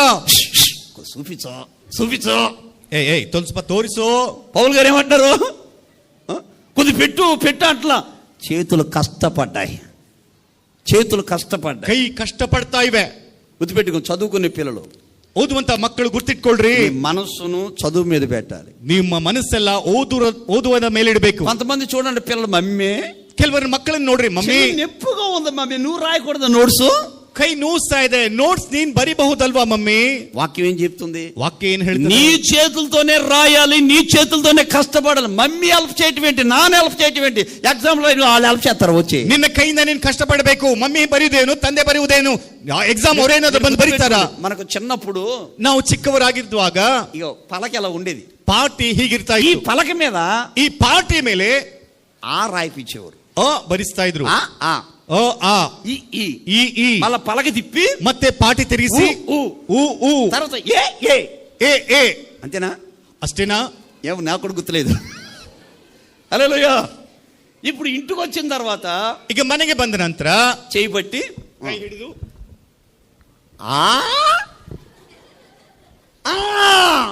అంటారా, తర్వాత రుద్దు అంటారు. ಮನೆಗೆ ಬಂದ ನಂತರ ಅವರು ಕೂಡ రుద్ది ಆದ್ರೆ ಮೇಲೆ ಇವರು ಉಚ್ಚಿ అయిన తర్వాత ಕೆಲವು ದಿನಗಳಾದ ನಂತರ ఆ రాయరంటే ಆ ಬರಿಯಪ್ಪ ಅಂದ್ರೆ అటు ఇటు చూడడం, టక్కని చేయి పట్టుకుని రాసేస్తాడు. ಆ ಬದಿ ಈ ಬದಿ ನೋಡದೆ ಒಂದೇ ಸವನೆ ಕೈ ಹಿಡ್ಕೊಂಡು ಬರಿಬಿಡ್ತಾರೆ. రుద్ది కష్టపడ్డాడు కాబట్టి ఆడిని వీడిని చూడాల. ಯಾಕಂದ್ರೆ ಇವರು ಉಜ್ಜಿ ಕಷ್ಟಪಟ್ಟಕ್ಕಾಗಿ ಅವರಿವರನ್ನು ನೋಡಲ್ಲ. గుర్తుపెట్టుకోండి, ಗುರ್ತಿಟ್ಕೊಳ್ರಿ, చదువుకునే పిల్లలు బాగా కష్టపడి చదవాలి. ಓದುವಂತ ಮಕ್ಕಳು ಚೆನ್ನಾಗಿ ಕಷ್ಟಪಟ್ಟು ఇంట్లో ఉన్న ఇల్లాలు అన్ని పనులు చక్కగా చేసుకోవాలి. ಮನೆಯಲ್ಲಿರುವಂತ ಮನೆಗಳು ಎಲ್ಲ ಕೆಲಸ ತಾನೇ ಕಷ್ಟಪಟ್ಟು పురుషుడు ಮಾಡಬೇಕು. సోమరు వాళ్ళగా బ్రతకకుండా ಪುರುಷರು ಸೋಂಬಾರಿ ಅಂತೆ ಬದುಕದೆ కష్టపడి 6 దినాలు కష్టపడి నేను కష్టపడ్డాను అని దేవుని సన్నిధిలో ధైర్యంగా చెప్పుకునే వ్యక్తిగా మనం బతకాలి. 6 ದಿನ ಕಷ್ಟಪಟ್ಟು ನಾನು ದೇವರ ಸನ್ನಿಧಿಯಲ್ಲಿ ಚೆನ್ನಾಗಿ ಕಷ್ಟಪಟ್ಟಿದ್ದೇನೆ ಎಂಬುದಾಗಿ ಹೇಳುವಂತ ವ್ಯಕ್ತಿಯಾಗಿ ಬದುಕಬೇಕು. మీరు గమనించండి, ನೀವು ಗಮನಿಸಿರಿ, దావీదు ఎంత కష్టపడుతున్నాడంటే, ದಾವೀದನು ಎಷ್ಟು ಕಷ್ಟಪಡ್ತಾ ಇದ್ದಾನಂದ್ರೆ, ఏమండి ನೋಡ್ರಿ, గొర్రెలు మేపేటప్పుడు కష్టమా కాదా? ಕುರಿಗಳನ್ನು ಮೇಯಿಸುವುದಂದ್ರೆ ಕಷ್ಟವೋ ಅಲ್ವೋ? కొన్ని ఏరియాలో పచ్చగడ్డు ఉంటది, కొన్ని ఏరియాలో పచ్చగడ్డు ఉండదు. ಕೆಲವು ಪ್ರಾಂತದಲ್ಲಿ ಹಸಿರು ಹುಲ್ಲು ಇರ್ತದೆ, ಕೆಲವು ಪ್ರಾಂತದಲ್ಲಿ ಹುಲ್ಲು ಇರಲ್ಲ. కొన్ని ఏరియాలో చెట్లకు ఆకులు ఉండవు. ಕೆಲವು ಏರಿಯಾದಲ್ಲಿ ಗಿಡಗಳಿಗೆ ಎಳೆ ಕೂಡ ಇರಲ್ಲ. తన దగ్గర ఒక కర్ర ఉంటది, ತನ್ನ ಹತ್ರ ಒಂದು ಕೋಲ್ ಇರ್ತದೆ, ఒక చిన్న కొడవలాగా కత్తిలా కడతాడు, ಮುಂದೆ ಅದಕ್ಕೆ ಬೇಕಾಗಿರುವ ಚಿಕ್ಕ ಕತ್ತಿಯನ್ನು ಕಟ್ತಾರೆ, పరిగెత్తి ఎక్కి ఆ చెట్టు కొమ్మ ఉంచుతాడు, ಓಡ್ತಾ ಹೋಗಿ ಆ ಟೊಂಗೆಯನ್ನು ಮುರಿತಾನೆ. ఈ గొర్రెలు వచ్చి ఆకులు తింటా ఉంటాయి, ಆ ಕುರಿಗಳು ಬಂದು ಅದರ ಎಲೆ ತಿಂತವೆ. చూడండి ఎంత కష్టపడ్డాడు, ನೋಡ್ರಿ ಎಷ್ಟೆಲ್ಲಾ ಕಷ್ಟ ಪಡ್ತಾ ಇದ್ದಾನೆ. హల్లెలూయా ಹಲ್ಲೆಲೂಯಾ. గొర్రెల దొడ్లో ఉండి కష్టపడుతున్నాడు, ಕುರಿಗಳ ಹಿಂಡಿನಲ್ಲಿದ್ರು ಕೂಡ ಕಷ್ಟಪಡ್ತಾ ಇದ್ದಾನೆ, ಯುದ್ಧದಲ್ಲಿದ್ರು ಸೈನ್ಯದಲ್ಲಿದ್ರು ಕಷ್ಟಪಡ್ತಾ ಇದ್ದಾನೆ, ఉండి కష్టపడుతున్నాడు, ಎಲ್ಲಿದ್ದು ಕೂಡ ಕಷ್ಟಪಡ್ತಾ ಇದ್ದಾನೆ. ఈ రోజున కష్టాన్ని మనం ఇష్టంగా తీసుకుంటే, ಇದನ್ನ ನಮ್ಮ ಕಷ್ಟವನ್ನು ಇಷ್ಟವಾಗಿ ನಾವು ತೆಗೆದುಕೊಂಡ್ರೆ దేవుని ఆశీర్వాదం కంటే నరుల కష్టమే ఎక్కువని వాక్యం సెలవిస్తుంది. ದೇವರ ಆಶೀರ್ವಾದಕ್ಕಿಂತ ಮನುಷ್ಯರ ಕಷ್ಟವೇ ಹೆಚ್ಚೆಂಬುದಾಗಿ ದೇವರ ವಾಕ್ಯ ಹೇಳ್ತದೆ. కొంతమంది భక్తులు ఉంటారు, ಕೆಲವರು ಭಕ್ತರು ಇರ್ತಾರೆ, దేవుడా ದೇವರೇ దించయ్యా దించయ్యా దించయ్యా అంటే, ಇಳಿಸಯ್ಯ ಇಳಿಸಯ್ಯ ಅಂತ ಹೇಳಿದ್ರೆ దేవుడు అంటాడు, ದೇವರು ಹೇಳ್ತಾನೆ, నేను దీవించాలంటే నువ్వు పనికి వెళ్తే కదా, ನಾನು ನಿನಗೆ ಆಶೀರ್ವಾದ ಮಾಡ್ಬೇಕಂದ್ರೆ ಮೊದಲು ನೀನು ಕೆಲಸಕ್ಕೆ ಹೋಗ್ಬೇಕಲ್ವಾ. ఒక ఇల్లు ఇల్లు ఇవ్వు ఇవ్వు అంటే ఎక్కడిస్తాడు, నువ్వు పనికి పోతే కదా ఇచ్చేది. ಕರ್ತನೇ ಒಂದು ಮನೆ ಕೊಡು ಅಂದ್ರೆ ಎಲ್ಲಪ್ಪ ಕೊಡುದು, ಮೊದಲು ನೀನು ಕೆಲಸಕ್ಕೆ ಹೋದ್ರೆ ತಾನೇ. అయ్యా కూతురు ఎదిగింది, పెళ్లి చేయలేదు, డబ్బు డబ్బు డబ్బు అంటే ప్రభు అంటాడు, డబ్బు ఎక్కడి నుంచి వస్తుంది, నువ్వు పనికి వెళ్తే వస్తుందిరా బాబా. ಅಯ್ಯ ಮನೆಯಲ್ಲಿ ಬೆಳೆದಿರುವ ಮಗಳಿದ್ದಾಳೆ, ಮದುವೆ ಮಾಡಬೇಕು ಹಣ ಕೊಡಂದ್ರೆ ಹಣ ಇಲ್ಲಿಂದ ಕೊಡುವುದು, ಮೊದಲು ನೀನು ಕೆಲಸಕ್ಕೆ ಹೋದ್ರೆ ತಾನೇ. అర్థమవుతుందా? ಅರ್ಥ ಆಗ್ತಾ ಇದೆ ನಿಮಗೆ? అర్థమవుతుందా? ಅರ್ಥ ಆಗ್ತಿದೆಯಾ? అర్థమవుతుందా లేదా? సేవ చేస్తున్న నేను ప్రతిరోజు కష్టపడాలి, మీరు ప్రతిరోజు కష్టపడాలి. నాకు తెలుసున్న మట్టికి నేను ఇంతవరకు ఒక్కరోజు కూడా నా రూములో ఒక్క పూట కూడా గడిపినట్టు నాకు తెలియదు. ಸೇವೆ ಮಾಡುವಂತ ನಾನಾದ್ರೂ ಪಡಬೇಕು, ನೀವಾದ್ರೂ ಕಷ್ಟಪಡಬೇಕು. ನನಗೆ ತಿಳಿದಿರುವವರೆಗೂ ಇಲ್ಲಿವರೆಗೂ ಒಂದು ದಿನ ಕೂಡ ನಾನು ರೆಸ್ಟ್ ತೆಗೆದುಕೊಳ್ಳಿಲ್ಲ. ಫುಲ್ ಡೇ నేను గదిలో ఉన్నట్టు నాకు తెలియదు. ಒಂದು ಪೂರ್ತಿ ದಿನ ನನ್ನ ರೂಮ್ ನಲ್ಲಿ ಇದ್ದ ಹಾಗೆ ನನಗೆ ಗೊತ್ತಿಲ್ಲ. ಓನ್ಲಿ ಶನಿವಾರ ಒಕ್ಕ రోజే ಪ್ರಾರ್ಥನೆలో ఉంటాను, బైబిల్ చదువుకుంటాను. ಕೇವಲ ಶನಿವಾರದಂದು ಮಾತ್ರ ನಾನು ನನ್ನ ರೂಮ್ ನಲ್ಲಿ ಇರ್ತೇನೆ, ಬೈಬಲ್ ಓದ್ಕೊಳ್ತಾ ಇರ್ತೇನೆ. ప్రతిరోజు ఉదయకాలం లెగిస్తాను, ప్రార్థన చేసుకుంటాను, బైబిల్ చదువుకుంటాను, కష్టం ఏదైనా విజిటింగ్ కానీ అట్లా వెళ్ళిపోతూ ఉంటాను. ಪ್ರತಿದಿನ ಮುಂಜಾನೆ ಬೆಳಗ್ಗೆ ಎದ್ದು ನಾನು ಪ್ರಾರ್ಥನೆ ಮಾಡಿಕೊಂಡು ಬೈಬಲ್ ಓದಿಕೊಂಡು ವಿಸಿಟಿಂಗ್ ಏನಾದರೂ ಇದೆ ಕೆಲಸ ಕಾರ್ಯಕ್ರಮ ನೋಡ್ಕೊಳ್ತಾ ಇರ್ತೇನೆ. దండులో ఉన్నవాడు సోమరువాడు కాదు, కష్టపడి పని చేసేవాడు. ದಂಡಿನಲ್ಲಿ ಇರುವಂತವರು ಸೋಂಬಾರಿ ಅಲ್ಲ, ಕಷ್ಟಪಟ್ಟು ಕೆಲಸ ಮಾಡುವವರು. చేతుల పైకి గట్టిగా ఆమేన్. ಆಮೆನ್. తండ్రిలో ఉన్నవాడు కష్టపడాలి వద్దా? ಈಗ ದಂಡಿನಲ್ಲಿರುವಂತವನು ಕಷ್ಟಪಡಬೇಕು ಪಡಬಾರ್ದು. ఇప్పుడు పాటలు పాడేప్పుడు చూడండి, కొంతమంది ಈಗ ಕೆಲವರು ಹಾಡನ್ನು ಹಾಡುವಾಗ ನೋಡ್ರಿ ಹೇಗಿರ್ತಾರೆ, ಹೀಗೆಲ್ಲ ಇರ್ತಾರೆ. అసలు ఆ చేతిలో దోమ ఇల్లగానే సావదేమో, హాయిగా ఉంటదేమో. ಆ ಕೈಗಳ ಮಧ್ಯದಲ್ಲಿ ಸೊಳ್ಳೆ ಹೋದ್ರೂ ಕೂಡ ಸತ್ ಹೋಗಲ್ವೇನೋ. దేవుని సన్నిధిలోకి వచ్చినప్పుడు బాడీ అంతా కూడా ఏమవ్వాలి? ದೇವರ ಸನ್ನಿಧಾನಕ್ಕೆ ಬಂದಾಗ ನಮ್ಮ ಬಾಡಿ ಎಲ್ಲ ಏನಾಗಬೇಕು? ఇంట్లో చూడండి ఉష్ ఉష్ ఉష్ ఉష్ ఉష్ అంటే బాడీ ఏమో ఇంట్లో పనులకు ఉపయోగిస్తారా? ಅಂದ್ರೆ ಬಾಡಿ ಮನೆ ಕೆಲಸಕ್ಕೆ ಮಾತ್ರ ಉಪಯೋಗ ಮಾಡ್ತೀರಾ? వచ్చినప్పుడు పుడుతుకొండ టైపు కదలకొండ ಮನೆಗೆ ಮಂದಿರಕ್ಕೆ ಬರುವಾಗ ತುಂಬಿರುವ ಮಡಿಕೆ ಹಾಗೆ ಕದಲದೆ. ఏందమ్మంటే దేవుడు అల్లరి కత్త కదయ్యా, ఆత్మతో ఆరాధించాలి. ఆత్మ అంటే అలాగే పిల్లల మాదిరుడు, ఇది కాదు. మనం ఆరాధన టైంలో మనసారా కష్టపడి ప్రభుని మన బాడీ అంతా కూడా షేక్ అవ్వాలంతే. ಆರಾಧನೆ ಮಾಡುವಂತ ಸಮಯದಲ್ಲಿ ನಮ್ಮ ದೇಹವೆಲ್ಲ ಕೂಡ ಶೇಕ್ ಆಗಬೇಕು. మీరు గమనించారా? ನೀವು ಗಮನಿಸಿದಿರಾ? యేసన్న గారు ఏదో ఒక క్యాసెట్లో, అప్పటికే అన్నకే 63-64 సంవత్సరాలు, ఏమంటే డ్యాన్స్ వేస్తే ఆరాధన చేయట్లే. 64ನೇ ವಯಸ್ಸಿನಲ್ಲೂ ಕೂಡ ಒಂದು ಕ್ಯಾಸೆಟ್ ಅಲ್ಲಿ ಯೇಸನ್ನವರು ಡ್ಯಾನ್ಸ್ ಮಾಡ್ತಾ ಆರಾಧನೆ ಮಾಡ್ತಾ ಇದ್ರಲ್ವಾ? వాస్తవానికి యేసన్న గారికి ఆ రోజున జ్వరం అన్నకి. ನಿಜ ಹೇಳ್ಬೇಕಂದ್ರೆ ಯೇಸನ್ನವರಿಗೆ ಆ ದಿನ ಬಹಳ ಜ್ವರ ಇತ್ತು. జ్వరం అన్నకి, నేను ఎందుకంటే అక్కడ ఉన్నాను కాబట్టి గోరంట్లో ನಾನು ಅಲ್ಲಿದ್ದೆ ನೋಡ್ತಾ ಇದ್ದೆ, ಅದಕ್ಕಾಗಿ ಹೇಳ್ತಾ ಇದ್ದೇನೆ. ಅಣ್ಣನಿಗೆ ಆ ದಿನ ಜ್ವರ ಬಂದಿತ್ತು.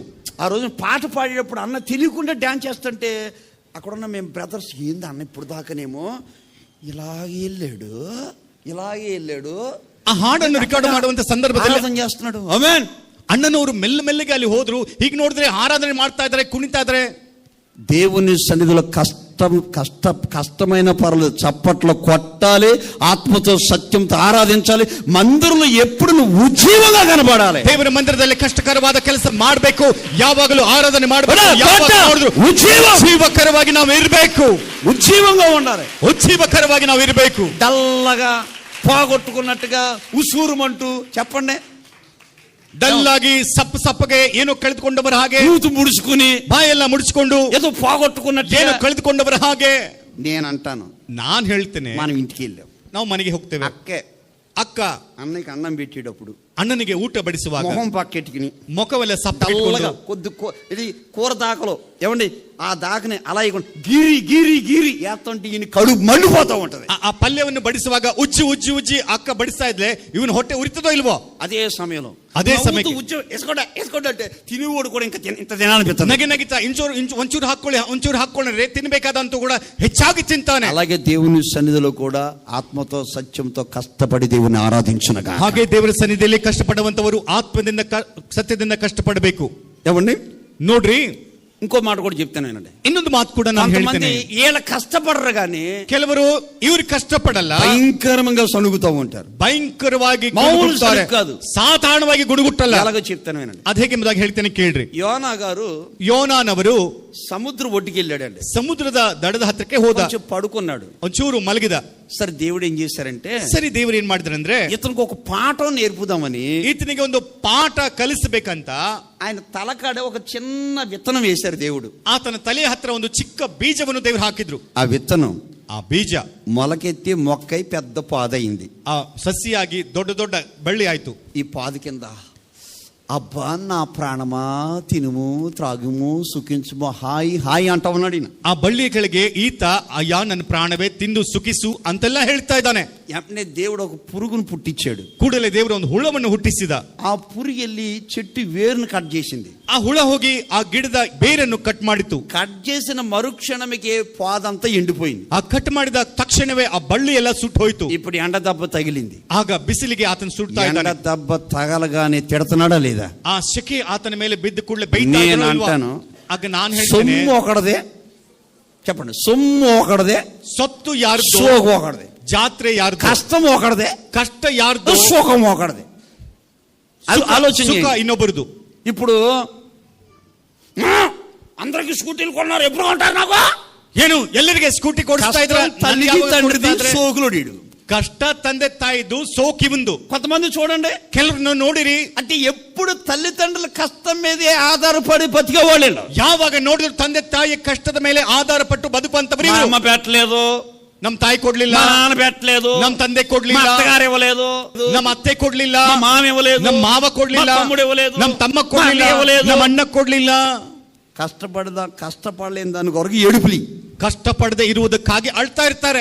గమనించండి, ಗಮನಿಸ್ರಿ. యోనాతాను కష్టపడలేని దాన్ని నీడనిస్తే అది ఎండిపోయేసరికి ఏడుస్తూ ఉన్నాడు. ತಾನು ಕಷ್ಟಪಡದೆ ಇರುವುದು ನೆರಳು ಕೊಡ್ತಾ ಇದ್ರೆ ಅದು ಒಣಗಿ ಹೋದಾಗ ಬೈತಾ ಇದ್ದಾನೆ. ಮತ್ತೆ దేవుని బిడ్డలు అటువంటి బ్రతుకై ఉండకూడదు. ಅಂತ ಬದುಕು ದೇವರ ಮಕ್ಕಳು ಬದುಕಬಾರದು. నీ కష్టమే నిన్ను పైకి తీసుకొచ్చును. ನಿನ್ನ ಕಷ್ಟವೇ ನಿನ್ನನ್ನು ಮೇಲಕ್ಕೆ నీ శ్రమే నిన్ను పైకి తీసుకొచ్చును. నిన్ను ಮೇಲಕ್ಕೆ నీ ತರಲಿ. కష్టమే నీకు గొప్ప ఆశీర్వాదకరంగా మారును గాక. ఆమేన్. తండ్రిలో ఉన్న దావీదు వలె నీవు నేను కష్టపడును గాక. ఆమేన్. మూడో మాట, ಮೂರನೇ ಮಾತು, జకరియా పుస్తకం, ಜಕರಿಯ ಬರೆದಿರುವ ಪುಸ್ತಕವು 9వ అధ్యాయం 9ನೇ ಅಧ್ಯಾಯ 8వ వాక్యాన్ని చూడండి. 8ನೇ ವಾಕ್ಯವನ್ನು ನೋಡ್ರಿ. నేను కన్నులారా చూచి తిని, ನಾನು ಕಣ್ಣಾರೆ ನೋಡಿದ್ದೇನೆ గనుక ಆದ್ದರಿಂದ బాధించువారు ಬಾಧಿಸುವಂತವರು ఇకను ಇನ್ ಮುಂದೆ సంచరింపకుండాను, ಸಂಚರಿಸದೆ ಇರುವರು, తిరుగులాడు సైన్యములు ತಿರುಗಾಡುವಂತ ಸೈನ್ಯವು నా మందిరం మీదకు రాకుండాను, ನನ್ನ ಮಂದಿರದ ಮೇಲೆ ಬರದೇನು, దాన్ని కాపాడుటకై ಅದನ್ನು ಕಾಪಾಡುವುದಕ್ಕೆ నేనొక దండుపేట ఏర్పరచేదను. ನಾನೊಂದು ದಂಡನ್ನು ಏರ್ಪಡಿಸುವೆನು. నేనొక దండుపేట ఏర్పరచేదను. ನಾನೊಂದು ದಂಡು ಏರ್ಪಾಟು ಮಾಡುವೆನು. తిరుగులాడే శత్రువులు, ತಿರುಗಾಡುವಂತ ಶತ್ರುಗಳು దేవుని మందిరం మీదకి రాకుండా, ದೇವರ ಮಂದಿರದ ಮೇಲೆ ಬರದಂತೆ, దేవుని మందిరాన్ని కాపాడడానికే, ದೇವರ ಮಂದಿರವನ್ನು ಕಾಪಾಡಲಿಕ್ಕೆ దండును ఏర్పరిచాను. ಪಾಳೆಯವನ್ನು ನಾನು ಹಾಕಿದ್ದೇನೆ. మూడో చెప్తున్నాను. ಮೂರನೇದಾಗಿ ನಾನು ಹೇಳ್ತೇನೆ, దండులో ఉన్నవాడు ದಂಡಿನಲ್ಲಿ ಇರುವಂತವರು సంఘాన్ని కాపాడాలి, ಸಭೆಯನ್ನು ಕಾಪಾಡಬೇಕು, ఇంటిని కాపాడాలి, ಮನೆಯನ್ನು ಕಾಪಾಡಬೇಕು, తన తోటి వారిని కాపాడుకోవాలి. ತನ್ನ ಸಂಗಡ ಇರುವವರನ್ನು ಕಾಪಾಡಿಕೊಳ್ಬೇಕು. దండులో ఉన్నవాడంట ಆ ದಂಡಿನಲ್ಲಿ ಇರುವಂತವನಂತೆ దేవుని మందిరాన్ని కాపాడుకోవాలి. ದೇವರ ಮಂದಿರವನ್ನು ಕಾಪಾಡಿಕೊಳ್ಬೇಕು. బాగా గమనించండి. ಚೆನ್ನಾಗಿ ಗಮನಿಸಿ. ఇప్పుడు దావీదు ఉన్నాడు. ಈಗ ದಾವಿದನಿದ್ದಾನೆ. దావీదు దండు దేవుని సైన్యమై, ದಾವಿದನ ದಂಡು ದೇವರ ಸೈನ್ಯವಾಗಿ మహా సైన్యంగా మారి, ಮಹಾ ಸೈನ್ಯವಾಗಿ ಬದಲಾಗಿ ప్రతి దినము అనేకులు ఆయనకు సహాయం చేయడానికి అతని దగ్గరకు వస్తున్నారు. ಪ್ರತಿ ದಿನವೂ ಆತನಿಗೆ ಸಹಾಯ ಮಾಡ್ಲಿಕ್ಕಾಗಿ ಅನೇಕರು ಆತನ ಬಳಿಗೆ ಬರ್ತಾ ಇದ್ದಾರೆ.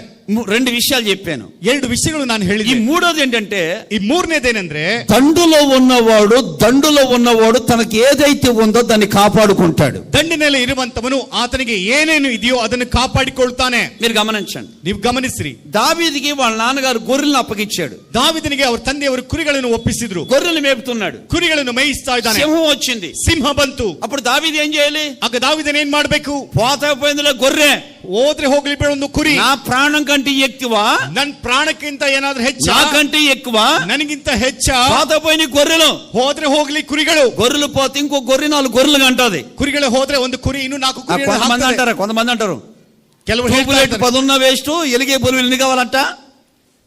ఎలిగే బల్బులు ఎన్ని కావాలంటే 4 బల్బులు ఉంటే ಹಾಳಾಗಿರುವ 10 ಟ್ಯೂಬ್ಲೈಟ್ ಇರುವುದಕ್ಕಿಂತ ಬೆಳಕು ಕೊಡುವಂತ 4 ಟ್ಯೂಬ್ಲೈಟ್ ಇದ್ರು ಸಾಕಂತ ಕೆಲವರು ಅಂటారు. ట్యూబ్లైట్ ఎన్నున్న వేస్ట్, 4 బల్బులు సరిపోతాయి. ಕೆಲವರು ಹೇಳ್ತಾರೆ ಟ್ಯೂಬ್ಲೈಟ್ ಎಷ್ಟಿದ್ರು ವೇಸ್ಟ್, 4 ಬಲ್ಬ್ ಇದ್ರೆ ಸಾಕು. దావీదు అట్లా కాదు. ದಾವಿದನ ಹಾಗಲ್ಲ. ఒక 30-40 గొర్రెలు ఉన్నాయి. ಒಂದು 30-40 ಕುರಿಗಳಿವೆ. ఇప్పుడు ಈಗ దావీది యొక్క తండ్రి దృష్టిలో తండ్రికి గొర్రె విలువైందా, దావీది విలువైనోడా? ದಾವಿದನ ತಂದೆ ದೃಷ್ಟಿಯಲ್ಲಿ ಕುರಿ ಬೆಳೆ ಅಥವಾ ದಾವಿದನ ಬೆಳೆ ಉಳ್ಳವನ? చెప్పండి, ಹೇಳಬೇಕು. చెప్పండి. దావీది విలువైనోడు. ದಾವಿದೆ ಬೆಳೆ అవునా కదా? ಹೌದು ಅಲ್ವಾ? అవునా కదా? ఎప్పుడైనా మన పాప స్కూటీలో వెళ్తుంది, కింద పడిపోయింది. ಯಾವಾಗಾದ್ರೂ ನಮ್ಮ ಮಗಳು ಸ್ಕೂಟಿಯಲ್ಲಿ ಹೋಗ್ತಾ ಇದ್ದಾಳೆ, ಕೆಳಗೆ ಬಿದ್ದು ಹೋದ್ಲು. ఒక తల్లిగా ఓ తండ్రికి మనం ఏమో ఆలోచన చేస్తాం? ಒಬ್ಬ ತಂದೆ ಅಥವಾ ತಾಯಿಯ ಹಾಗೆ ನಾವು ಏನು ಆಲೋಚನೆ ಮಾಡ್ತೇವೆ? ముందు మన బిడ్డ సేఫ్టీగా ఉందా లేదా చూసుకుంటాం అంతే. ನಮ್ಮ ಮಗಳು ಚೆನ್ನಾಗಿದ್ದಾಳೋ ಇಳುವ ಎಂಬುದಾಗಿ ಮೊದಲು ನಾವು ನೋಡ್ಕೊಳ್ತೇವೆ. బిడ్డను చూసుకుంటే బిడ్డకి ఏం దెబ్బలు తగల. ಮಗಳನ್ನ ನೋಡ್ಕೊಂಡ್ರೆ ಮಗಳಿಗೆ ಏನು ಪೆಟ್ಟಾಗ್ಲಿಲ್ಲ. అప్పుడు బండి దగ్గరికి వెళ్ళి బండిని చూస్తాం. ಅನಂತರ ಗಾಡಿ ಹತ್ರ ಹೋಗಿ ಗಾಡಿಯನ್ನು ನೋಡ್ಕೊಳ್ತೇವೆ. ప్రథమ స్థానం ఎవరికి ఇస్తాం? ಮೊದಲನೇ ಸ್ಥಾನ ನಾವು ಯಾರಿಗೆ ಕೊಡ್ತೇವೆ? మనుషులకే ఇస్తాం. ಮನುಷ್ಯರಿಗೆ ಕೊಡ್ತೇವೆ. మరి దావీదు చూడండి. ಹಾಗಾದ್ರೆ ದಾವಿದನನ್ನು ನೋಡ್ರಿ.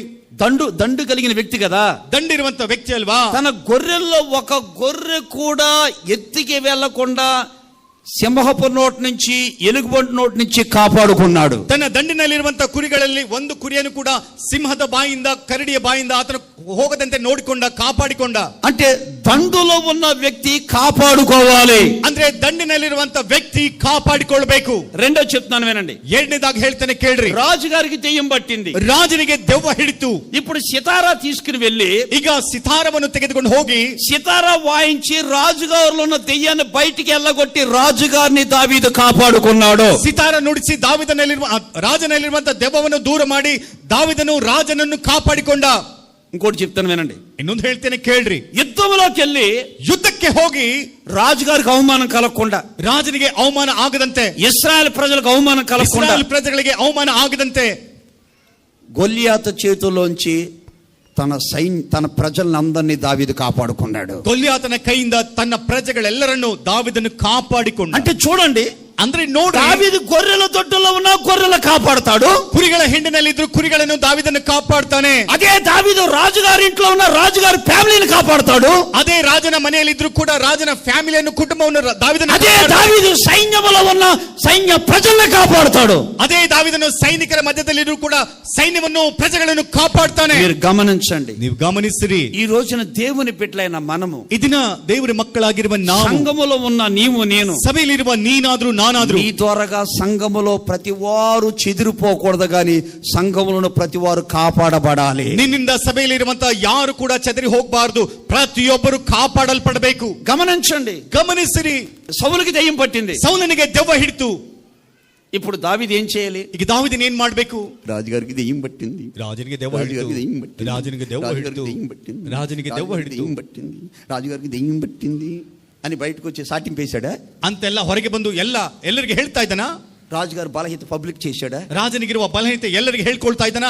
ఆలోచన చేయండి. ಆಲೋಚನೆ ಮಾಡು. కొన్నిసార్లు నీ భార్య బలహీనరాలే కావచ్చు. ಕೆಲವು ಸಾರಿ ನಿನ್ನ ಹೆಂಡತಿ ಬಲಹೀನಲಾಗಬಹುದು. నీవు చేసే ప్రార్థన ద్వారా నీ భార్య కాపాడబడాలి. ನೀನು ಮಾಡುವಂತ ಪ್ರಾರ್ಥನೆಯಿಂದ ನಿನ್ನ ಹೆಂಡತಿ ಕಾಪಾಡಲ್ಪಡಬೇಕು. కొన్నిసార్లు నీ భార్య బలహీనరాలు కావచ్చు. ಕೆಲವು ಸಾರಿ ನಿನ್ನ ಹೆಂಡತಿ ಬಲಹೀನಲಾಗಿರಬಹುದು. నీ ప్రార్థన ద్వారా నీ భార్య కాపాడబడాలి. ನಿನ್ನ ಪ್ರಾರ್ಥನೆಯಿಂದ ನಿನ್ನ ಹೆಂಡತಿ ಕಾಪಾಡಲ್ಪಡಬೇಕು. కొన్నిసార్లు నీ పిల్లలే బలహీనలు కావచ్చు. ಕೆಲವು ಸಾರಿ ನಿನ್ನ ಮಕ್ಕಳು ಬಲಹೀನರಾಗಬಹುದು. మీరు చేసే ప్రార్థన ద్వారా వాళ్ళు కాపాడబడాలి. ನೀನು ಮಾಡುವಂತ ಪ್ರಾರ್ಥನೆಯಿಂದ ಅವರು ಕಾಪಾಡಲ್ಪಡಬೇಕು. కొన్నిసార్లు నీతో ఉన్నవారే బలహీనలు కావచ్చు. ಸಾರಿ ನಿನ್ನ ಸಂಗಡ ಇರುವಂತವರು ಬಲಹೀನರಾಗಬಹುದು. వాళ్ళు కాపాడాలే గాని వాళ్ళు ఏలెత్తి చూపించకూడదు. ಅವರನ್ನು ಕಾಪಾಡಬೇಕೆ ಹೊರತು ಬೆರಳೆತ್ತಿ ತೋರಿಸಬಾರದು.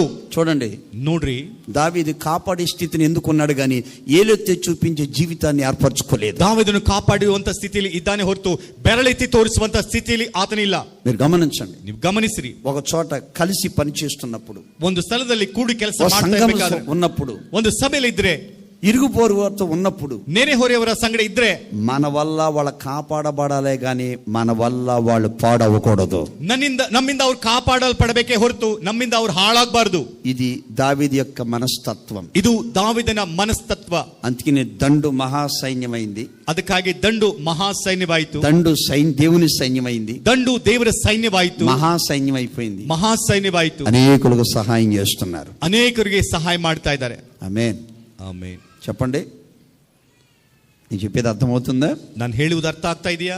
మనుషులు బలహీనులు, ಮನುಷ್ಯರು ಬಲಹೀನರು. మీరు గమనించండి. ನೀವು ಗಮನಿಸಿ. ఇందులో యాకోబును గురించి చెప్పుకుని వస్తే, ಇದರೊಳಗೆ ಯಾಕೋಬನ ಕುರಿತಾಗಿ ನಾನು ಹೇಳ್ತೇನೆ. యాకోబు మంచివాడే. ಯಾಕೋಬನು ಒಳ್ಳೆಯವನೇ. యాకోబు యొక్క కుమార్తె జీవితాన్ని పాడు చేసుకుంది. ಯಾಕೋಬನ ಮಗಳು ಜೀವನವನ್ನು ಹಾಳು ಮಾಡಿಕೊಂಡ್ಳು. యాకోబు కొడుకులు ఇద్దరు నరహంతకులయ్యారు. ಯಾಕೋಬನ ಇಬ್ಬರು ಗಂಡ್ಮಕ್ಕಳು ನರಹಂತಕರಾದರು. ఒకడు అడవిగాడిద, ಒಬ್ಬನು ಕಾಡ್ಗತ್ತೆ, ఒకడు కట్ల పాము, ಇಬ್ಬರು ಮುಳ್ಳಿನಂತ, ఒకడు చీల్చే తోడేలు, ಒಬ್ಬನು ಸೀಳುವಂತ ತೋಳ. అందరూ రకరకాల స్వభావాలు. ಇವರೆಲ್ಲರೂ ವಿಧ ವಿಧವಾದ ಸ್ವಭಾವಗಳು. తండ్రి కదండి, ತಂದೆ ಅಲ್ವಾ, తల్లి కదండి, ತಾಯಿ ಅಲ್ವಾ. వాళ్ళందరినీ మాటలతో చిత్రవాద చేయక తండ్రి వాళ్ళందరినీ ప్రార్థన ద్వారా కాపాడుకున్నాడు. ಅವರೆಲ್ಲರನ್ನು ಮಾತಿನಿಂದ ಹಿಂಸಿಸದೆ ಪ್ರಾರ್ಥನೆ ಮುಖಾಂತರ ಅವರನ್ನು ಕಾಪಾಡ್ತಾ ಇದ್ದಾನೆ. యోసేపు ఉన్నాడే, ಯೋಸೇಫನಿದ್ದಾನೆ. వాళ్ళ అన్నీలు పరమ దుర్మార్గులు అన్నమాట. ಅವರ ಅಣ್ಣಂದ್ರು ಮಹಾ ದುರ್ಮಾರ್ಗಿಗಳು. వాడని బలి చేస్తారు, బలిని వాడ చేస్తారు.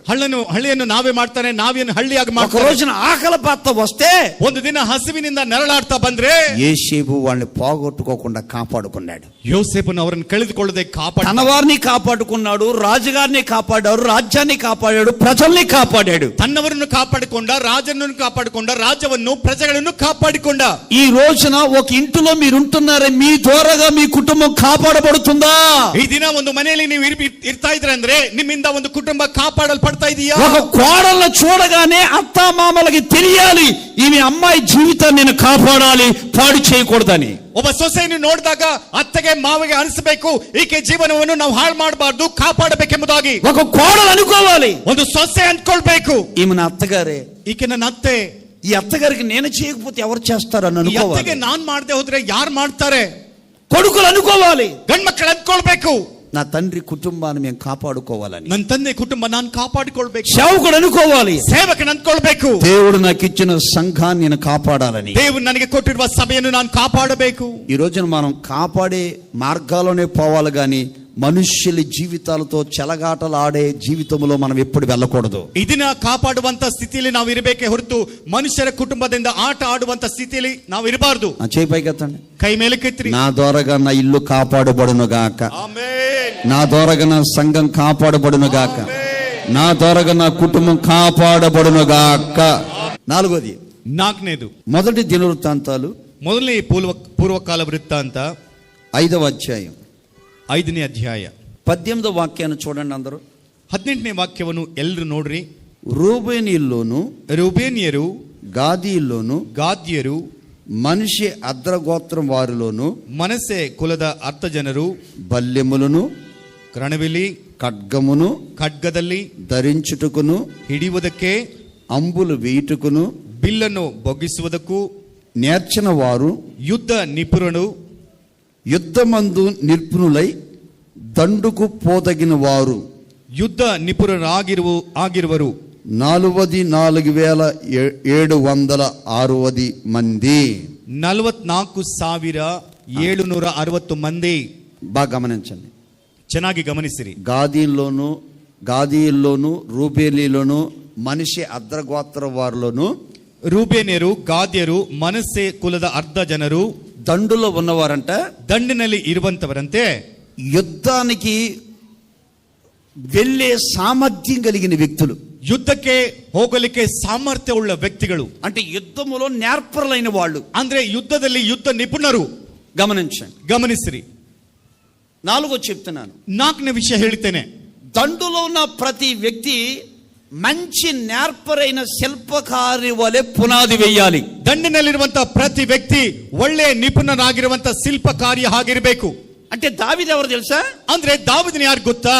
గొర్రెల మేపుతానే ఎప్పుడన్నా గొర్రెలు చెదరగొట్టే తోడేళ్ళు, సింహాలు, ఎలుగుబంట్లు వస్తాయని ఒక యుద్ధాన్ని నేర్చుకున్నాడు ఆయన. ಕುರಿಗಳನ್ನು ಮೇಯಿಸುವಂತ ದಾವೀದನೇ ಯಾವಾಗಾದ್ರೂ ಕುರಿಗಳ ಹಿಂಡಿಗೆ ಕುರಿಗಳನ್ನು ಚದರಿಸುವಂತ ಸಿಂಹವಾದ್ರೂ ಕರಡಿಯಾದ್ರೂ ಬರ್ತವೆ ಎಂಬುದಾಗಿ ಯುದ್ಧದಲ್ಲಿ ಆತನು ಮೊದಲೇ ನಿಪುಣನಾಗಿದ್ದ. బాగా గమనించండి. ಚೆನ್ನಾಗಿ ಗಮನಿಸಿರಿ. నీకు కుటుంబం ఉంది, ನಿನಗೆ ಒಂದು ಕುಟುಂಬ ಇದೆ. ఆ కుటుంబంలో ಭಾರ್ಯ, ಹೆಂಡತಿ, భర్త, ಗಂಡ, పిల్లలు, ಮಕ್ಕಳು, అత్తమామలు, ಅತ್ತೆ ಮಾವಂದಿರು, అక్క చెల్లెలు, ಅಣ್ಣದಮ್ಮలు, ಅಣ್ಣ ತಮ್ಮಂದಿರು, వదినులు, ಅತ್ತಿಗೆ, మరదళ్ళు, ಮಾವಂದಿರು, బావందిరు, కుటుంబం. ಒಂದು ಕುಟುಂಬ. ఈ కుటుంబంలో ఉన్న మనము, ಈ ಕುಟುಂಬದಲ್ಲಿರುವಂತ ನಾವು వాళ్ళని ఎలాగంటే పౌలు గారు అంటారు కదా, ಪೌಲನವರು ಹೇಳ್ತಾರಲ್ವಾ, నేర్పరైన శిల్పకారు వలె నేను పునాదులు వేసి తిని అంటారు. ಒಳ್ಳೆ ನಿಪುಣನಾಗಿರುವ ಶಿಲ್ಪಕಾರ್ಯ ಹಾಗೆ ನಾನು ಅಸ್ತಿವಾರ ಹಾಕಿದ್ದೇನೆ. ఎలాగో చెప్తాను వినండి. ಅದು ಹೇಗೆ ಎಂಬುದಾಗಿ ಹೇಳ್ತೇನೆ ಕೇಳಿ. ఇప్పుడు దావీదు, ಈಗ ದಾವೀದನು గొర్రెలు, ಕುರಿಗಳು, ఈ గొర్రెలు అంటే ಅಂದ್ರೆ మన ఇంట్లో మనం ఆత్మీయులు, ನಮ್ಮ ಮನೆಯಲ್ಲಿ ನಾವು ಆತ್ಮೀಯರು, ఒకవేళ ఎదిగిన వ్యక్తులు, ಬೆಳೆದಿರುವ ವ್ಯಕ್ತಿಗಳು, బాప్తిజం తీసుకున్న వ్యక్తులు, ದೀಕ್ಷಾಸ್ನಾನ ತೆಗೆದುಕೊಂಡಿರುವ ವ್ಯಕ್ತಿಗಳು, పొందిన వ్యక్తులు, ಪವಿತ್ರಾತ್ಮ ಹೊಂದಿರುವ ವ್ಯಕ್ತಿಗಳು, ఉపవాసం ఉండే వ్యక్తులు, ಉಪವಾಸ ಇರುವಂತ ವ್ಯಕ್ತಿಗಳು, వాక్యాన్ని చదివే వ్యక్తులు, ವಾಕ್ಯವನ್ನು ಓದುವ ವ್ಯಕ್ತಿಗಳು.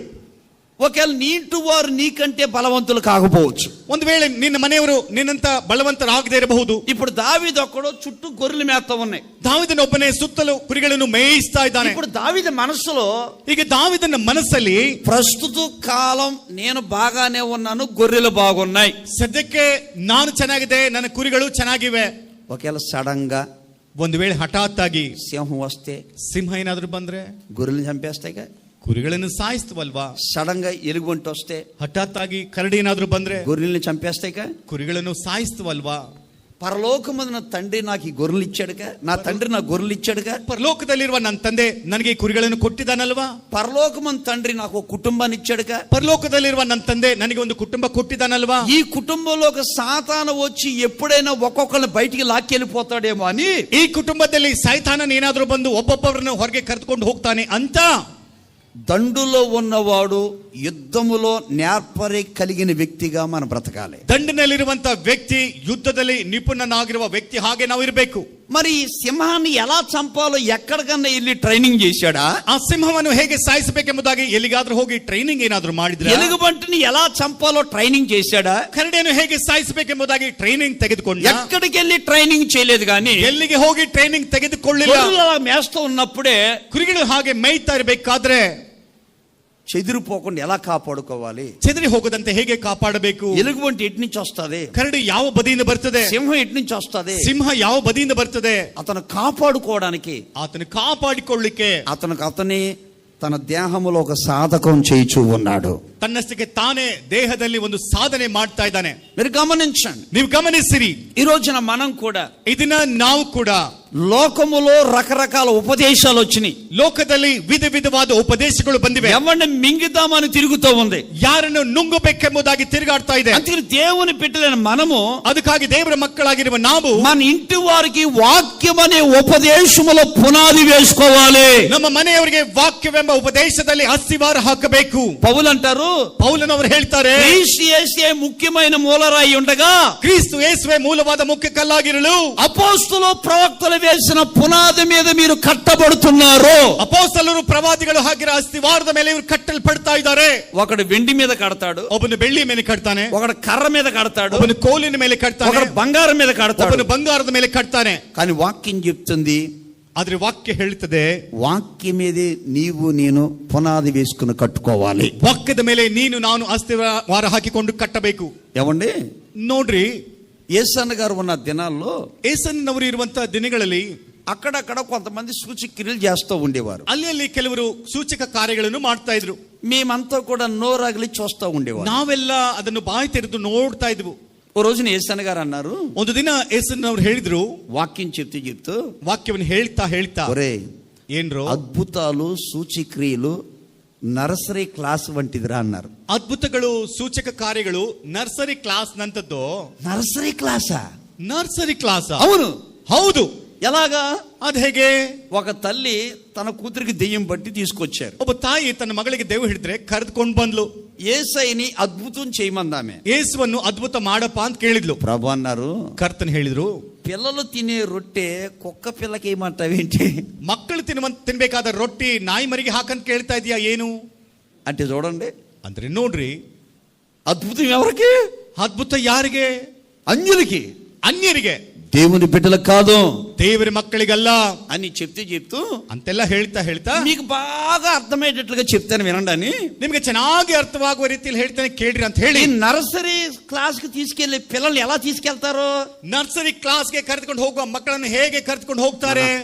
నీకు 5 స్టార్ చాక్లెట్ కొంటానే, నీకు బిస్కెట్ కొంటానే, నీకు అది కొంటానే, ఇది కొంటానే అని భుజానికి వేసుకుని సంకని వేసుకుని మెల్లింగా తీసుకెళ్లి అక్కడ వదిలిపెట్టి ఆడు ఏడుసినప్పుడల్లా చాక్లెట్లు ఇచ్చి, ಅಪ್ಪ ಕಂದ ನಿನಗೆ ಕ್ಯಾಡ್ಬರಿ ಚಾಕ್ಲೇಟ್ ಕೊಡ್ತೇನೆ ಎಂಬುದಾಗಿ ಅದ್ದು ಮುದ್ದಾಗಿ ಮಾತಾಡಿ ಅವನಿಗೆ ಶಾಲೆಗೆ ಕರೆದುಕೊಂಡು ಹೋಗ್ತಾರೆ. ಆಡಿಗೆ ಚಾಕ್ಲೇಟ್ ಇವ್ವನ ಬಿಸ್ಕೆಟ್ ಇವ್ವನ ಬಯಟకు వచ్చేస్తాడు. ಅವನಿಗೆ ಒಂದು ವೇಳೆ ಚಾಕ್ಲೇಟ್ ಕೊಡದೆ ಹೋದ್ರು, ಬಿಸ್ಕೆಟ್ ಕೊಡದೆ ಹೋದ್ರು, ಆ ಸ್ಕೂಲಿಂದ ಹೊರಗೆ ಬಂದ್ಬಿಡ್ತಾನೆ.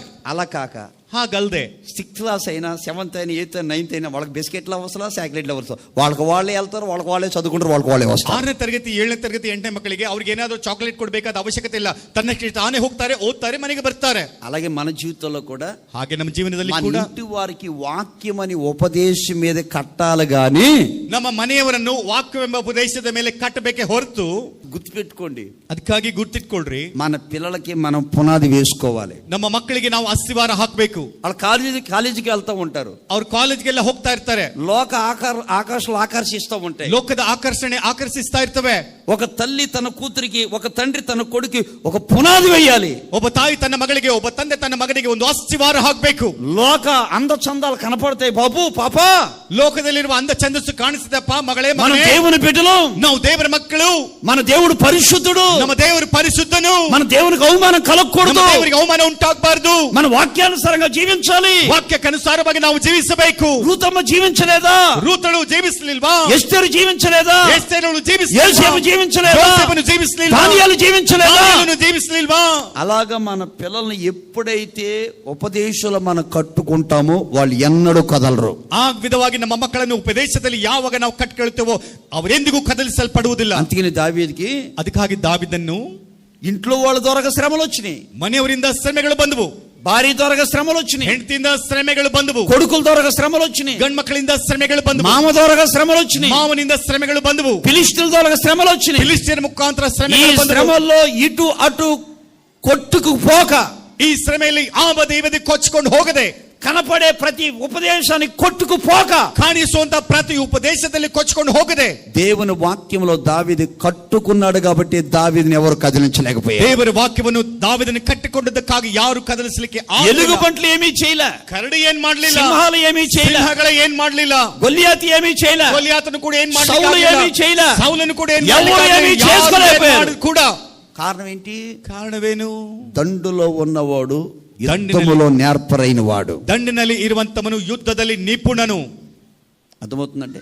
ಅರ್ಥ ಆಗ್ತಾ ಇದೆ ನಿಮಗೆ? ఈరోజు నువ్వు దేని మీద బేస్ అవ్వాలంటే వాక్యం మీద బేస్ అవ్వాలి. ಯಾವುದರ ಮೇಲೆ ನೀನು ಆಧಾರವಾಗಿರಬೇಕೆಂದ್ರೆ ವಾಕ್ಯದ ಮೇಲೆ ಆಧಾರವಾಗಿರಬೇಕು. అక్కడ అద్భుతాలు జరుగుతున్నాయి, ఇక్కడ సూచనలు జరుగుతున్నాయి, అక్కడికి వెళ్ళండి ఇక్కడికి వెళ్ళండి మనుషులు చెప్తూ ఉంటారు. ಕೆಲವರು ಹೇಳ್ತಾ ಇರ್ತಾರೆ, ಅಲ್ಲಿ ಸೂಚಕ ಕಾರ್ಯ ನಡೀತಾ ಇದೆ, ಇಲ್ಲಿ ಅದ್ಭುತ ಕಾರ್ಯ ನಡೀತಾ ಇದೆ ಎಂಬುದಾಗಿ ಏನೇನೋ ಹೇಳ್ತಾರೆ. ఎక్కడికి వెళ్ళవసరం, ಇಲ್ಲಿಗೆ ಹೋಗ್ಬೇಡ್ರಿ. నువ్వు దండులో ఉండి ఒక యుద్ధశాలిగా మార్చబడితేనే నీ జీవితంలో గొప్ప కార్యాలు దేవుడు చేస్తాడు. ನೀನು ದಂಡಿನಲ್ಲಿ ಇದ್ದು ಯುದ್ಧ ಶೂರನಾಗಿ ಮಾರ್ಪಟ್ರೆ ದೇವರು ಹೆಚ್ಚಾಗಿ ನಿನ್ನನ್ನು ಆಶೀರ್ವಾದ ಮಾಡ್ತಾರೆ. చేతుల పైకెత్తి గట్టిగా ఆమేన్ అనండి. ఆమేన్, హల్లెలూయా, హల్లెలూయా. మరొక్కసారి ఒకటి చెప్పండి, దండులో ఉన్నవాడు దేవుని సంతోషపెట్టాలి. రెండోది, దండులో ఉన్నవాడు కష్టపడాలి. మూడోది, దండులో ఉన్నవాడు తన్ను కానీ తోటి వారిని కానీ సంఘాన్ని కాపాడుకోవాలి. నాలుగోది, దండిలో ఉన్నవాడు నేర్పరైన శిల్పకారు వలె మంచి పునాది వేయాలి. అర్థమవుతుందండి? ఒక పునాది వేసుకోవాలి. భార్యకు ఒక పునాది వెయ్యాలి. ಗಂಡ ಹೆಂಡತಿಗೆ ಒಂದು ಅಸ್ತಿವಾರ ಹಾಕಬೇಕು. తల్లిదండ్రులకు ఒక మంచి పునాది వెయ్యాలి. ತಂದೆ ತಾಯಿಂದ್ರು ಮಕ್ಕಳಿಗೆ ಒಂದು ಒಳ್ಳೆ ಅಸ್ತಿವಾರ ಹಾಕಬೇಕು. చూడండి, అన్న తల్లి చూడండి, ನೋಡ್ರಿ, ಅಣ್ಣ ತಾಯಿನ ನೋಡ್ರಿ. సమూయేలుకు మంచి పునాది వేసింది. ಸಮುವೇಲನಿಗೆ ಒಳ್ಳೆ ಅಸ್ತಿವಾರವನ್ನು ಹಾಕಿದ್ಲು. వాళ్ళ అమ్మ అంటది, ಅವ್ರ ತಾಯಿ ಹೇಳ್ತಾಳೆ, ఏటేటా వస్తది, ಪ್ರತಿ ವರ್ಷ ಬರ್ತಾಳೆ, సమూయేలు బాగున్నావా, ಸಮುವೇಲ್ ಚೆನ್ನಾಗಿದ್ಯಾ. సమూయేలు ఏదో చెప్పాలనుకుంటాడేమో, ಸಮುವೇಲ್ ಏನೋ ಹೇಳಲಿಕ್ಕೆ ಆಸೆ ಪಡ್ತಾ ಇದ್ದಾನೆ. వాళ్ళ అమ్మ అంటది, ಅವ್ರ ತಾಯಿ ಹೇಳ್ತಾಳೆ, ఇదిగో ನೋಡಪ್ಪ, ఎవరిని చూడొద్దు, ಯಾರನ್ನ ನೋಡ್ಬೇಡ, సమాజం చెడిపోయింది, ಸಮಾಜ ಎಲ್ಲ ಹಾಳಾಗಿ ಹೋಗಿದೆ, సూప్ మంచిది కాదు, ಅವ್ರ ನೋಟ ಚೆನ್ನಾಗಿಲ್ಲ, వాళ్ళ మాటలు మంచి కాదు, ಅವ್ರ ಮಾತು ಚೆನ್ನಾಗಿಲ್ಲ, దుర్మార్గులు, ಅವ್ರ ದುರ್ಮಾರ್ಗಗಳು, నువ్వు చూడొద్దు, ಅವ್ರ ಹತ್ರ ನೀನ್ ನೋಡ್ಬೇಡ, దేవుని చూడు, ನೀನ್ ದೇವ್ರನ್ನೇ ನೋಡು, దేవుని మాటలేను, ದೇವ್ರ ಮಾತನ್ನೇ ಕೇಳು, నడిచేవాళ్ళు ದೇವ್ರು ನಡೆಯುವಂತ ಹೆಜ್ಜೆ ನಡೆಯುವ మార్గದಲ್ಲಿ ನಡಿ అని చెప్పింది వాళ్ళ అమ్మ. అంతే ಅಂತ ಅವ್ರ ತಾಯಿ ಹೇಳಿದ್ಲು ಅಷ್ಟೇ.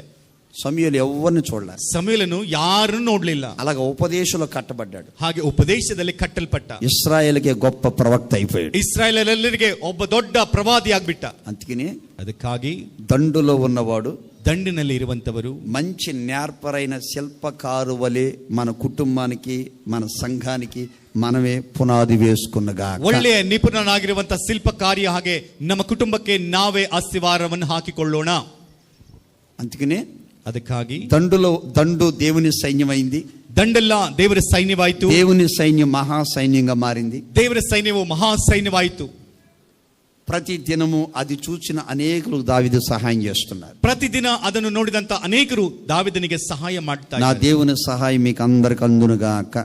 ಆಮೆನ್.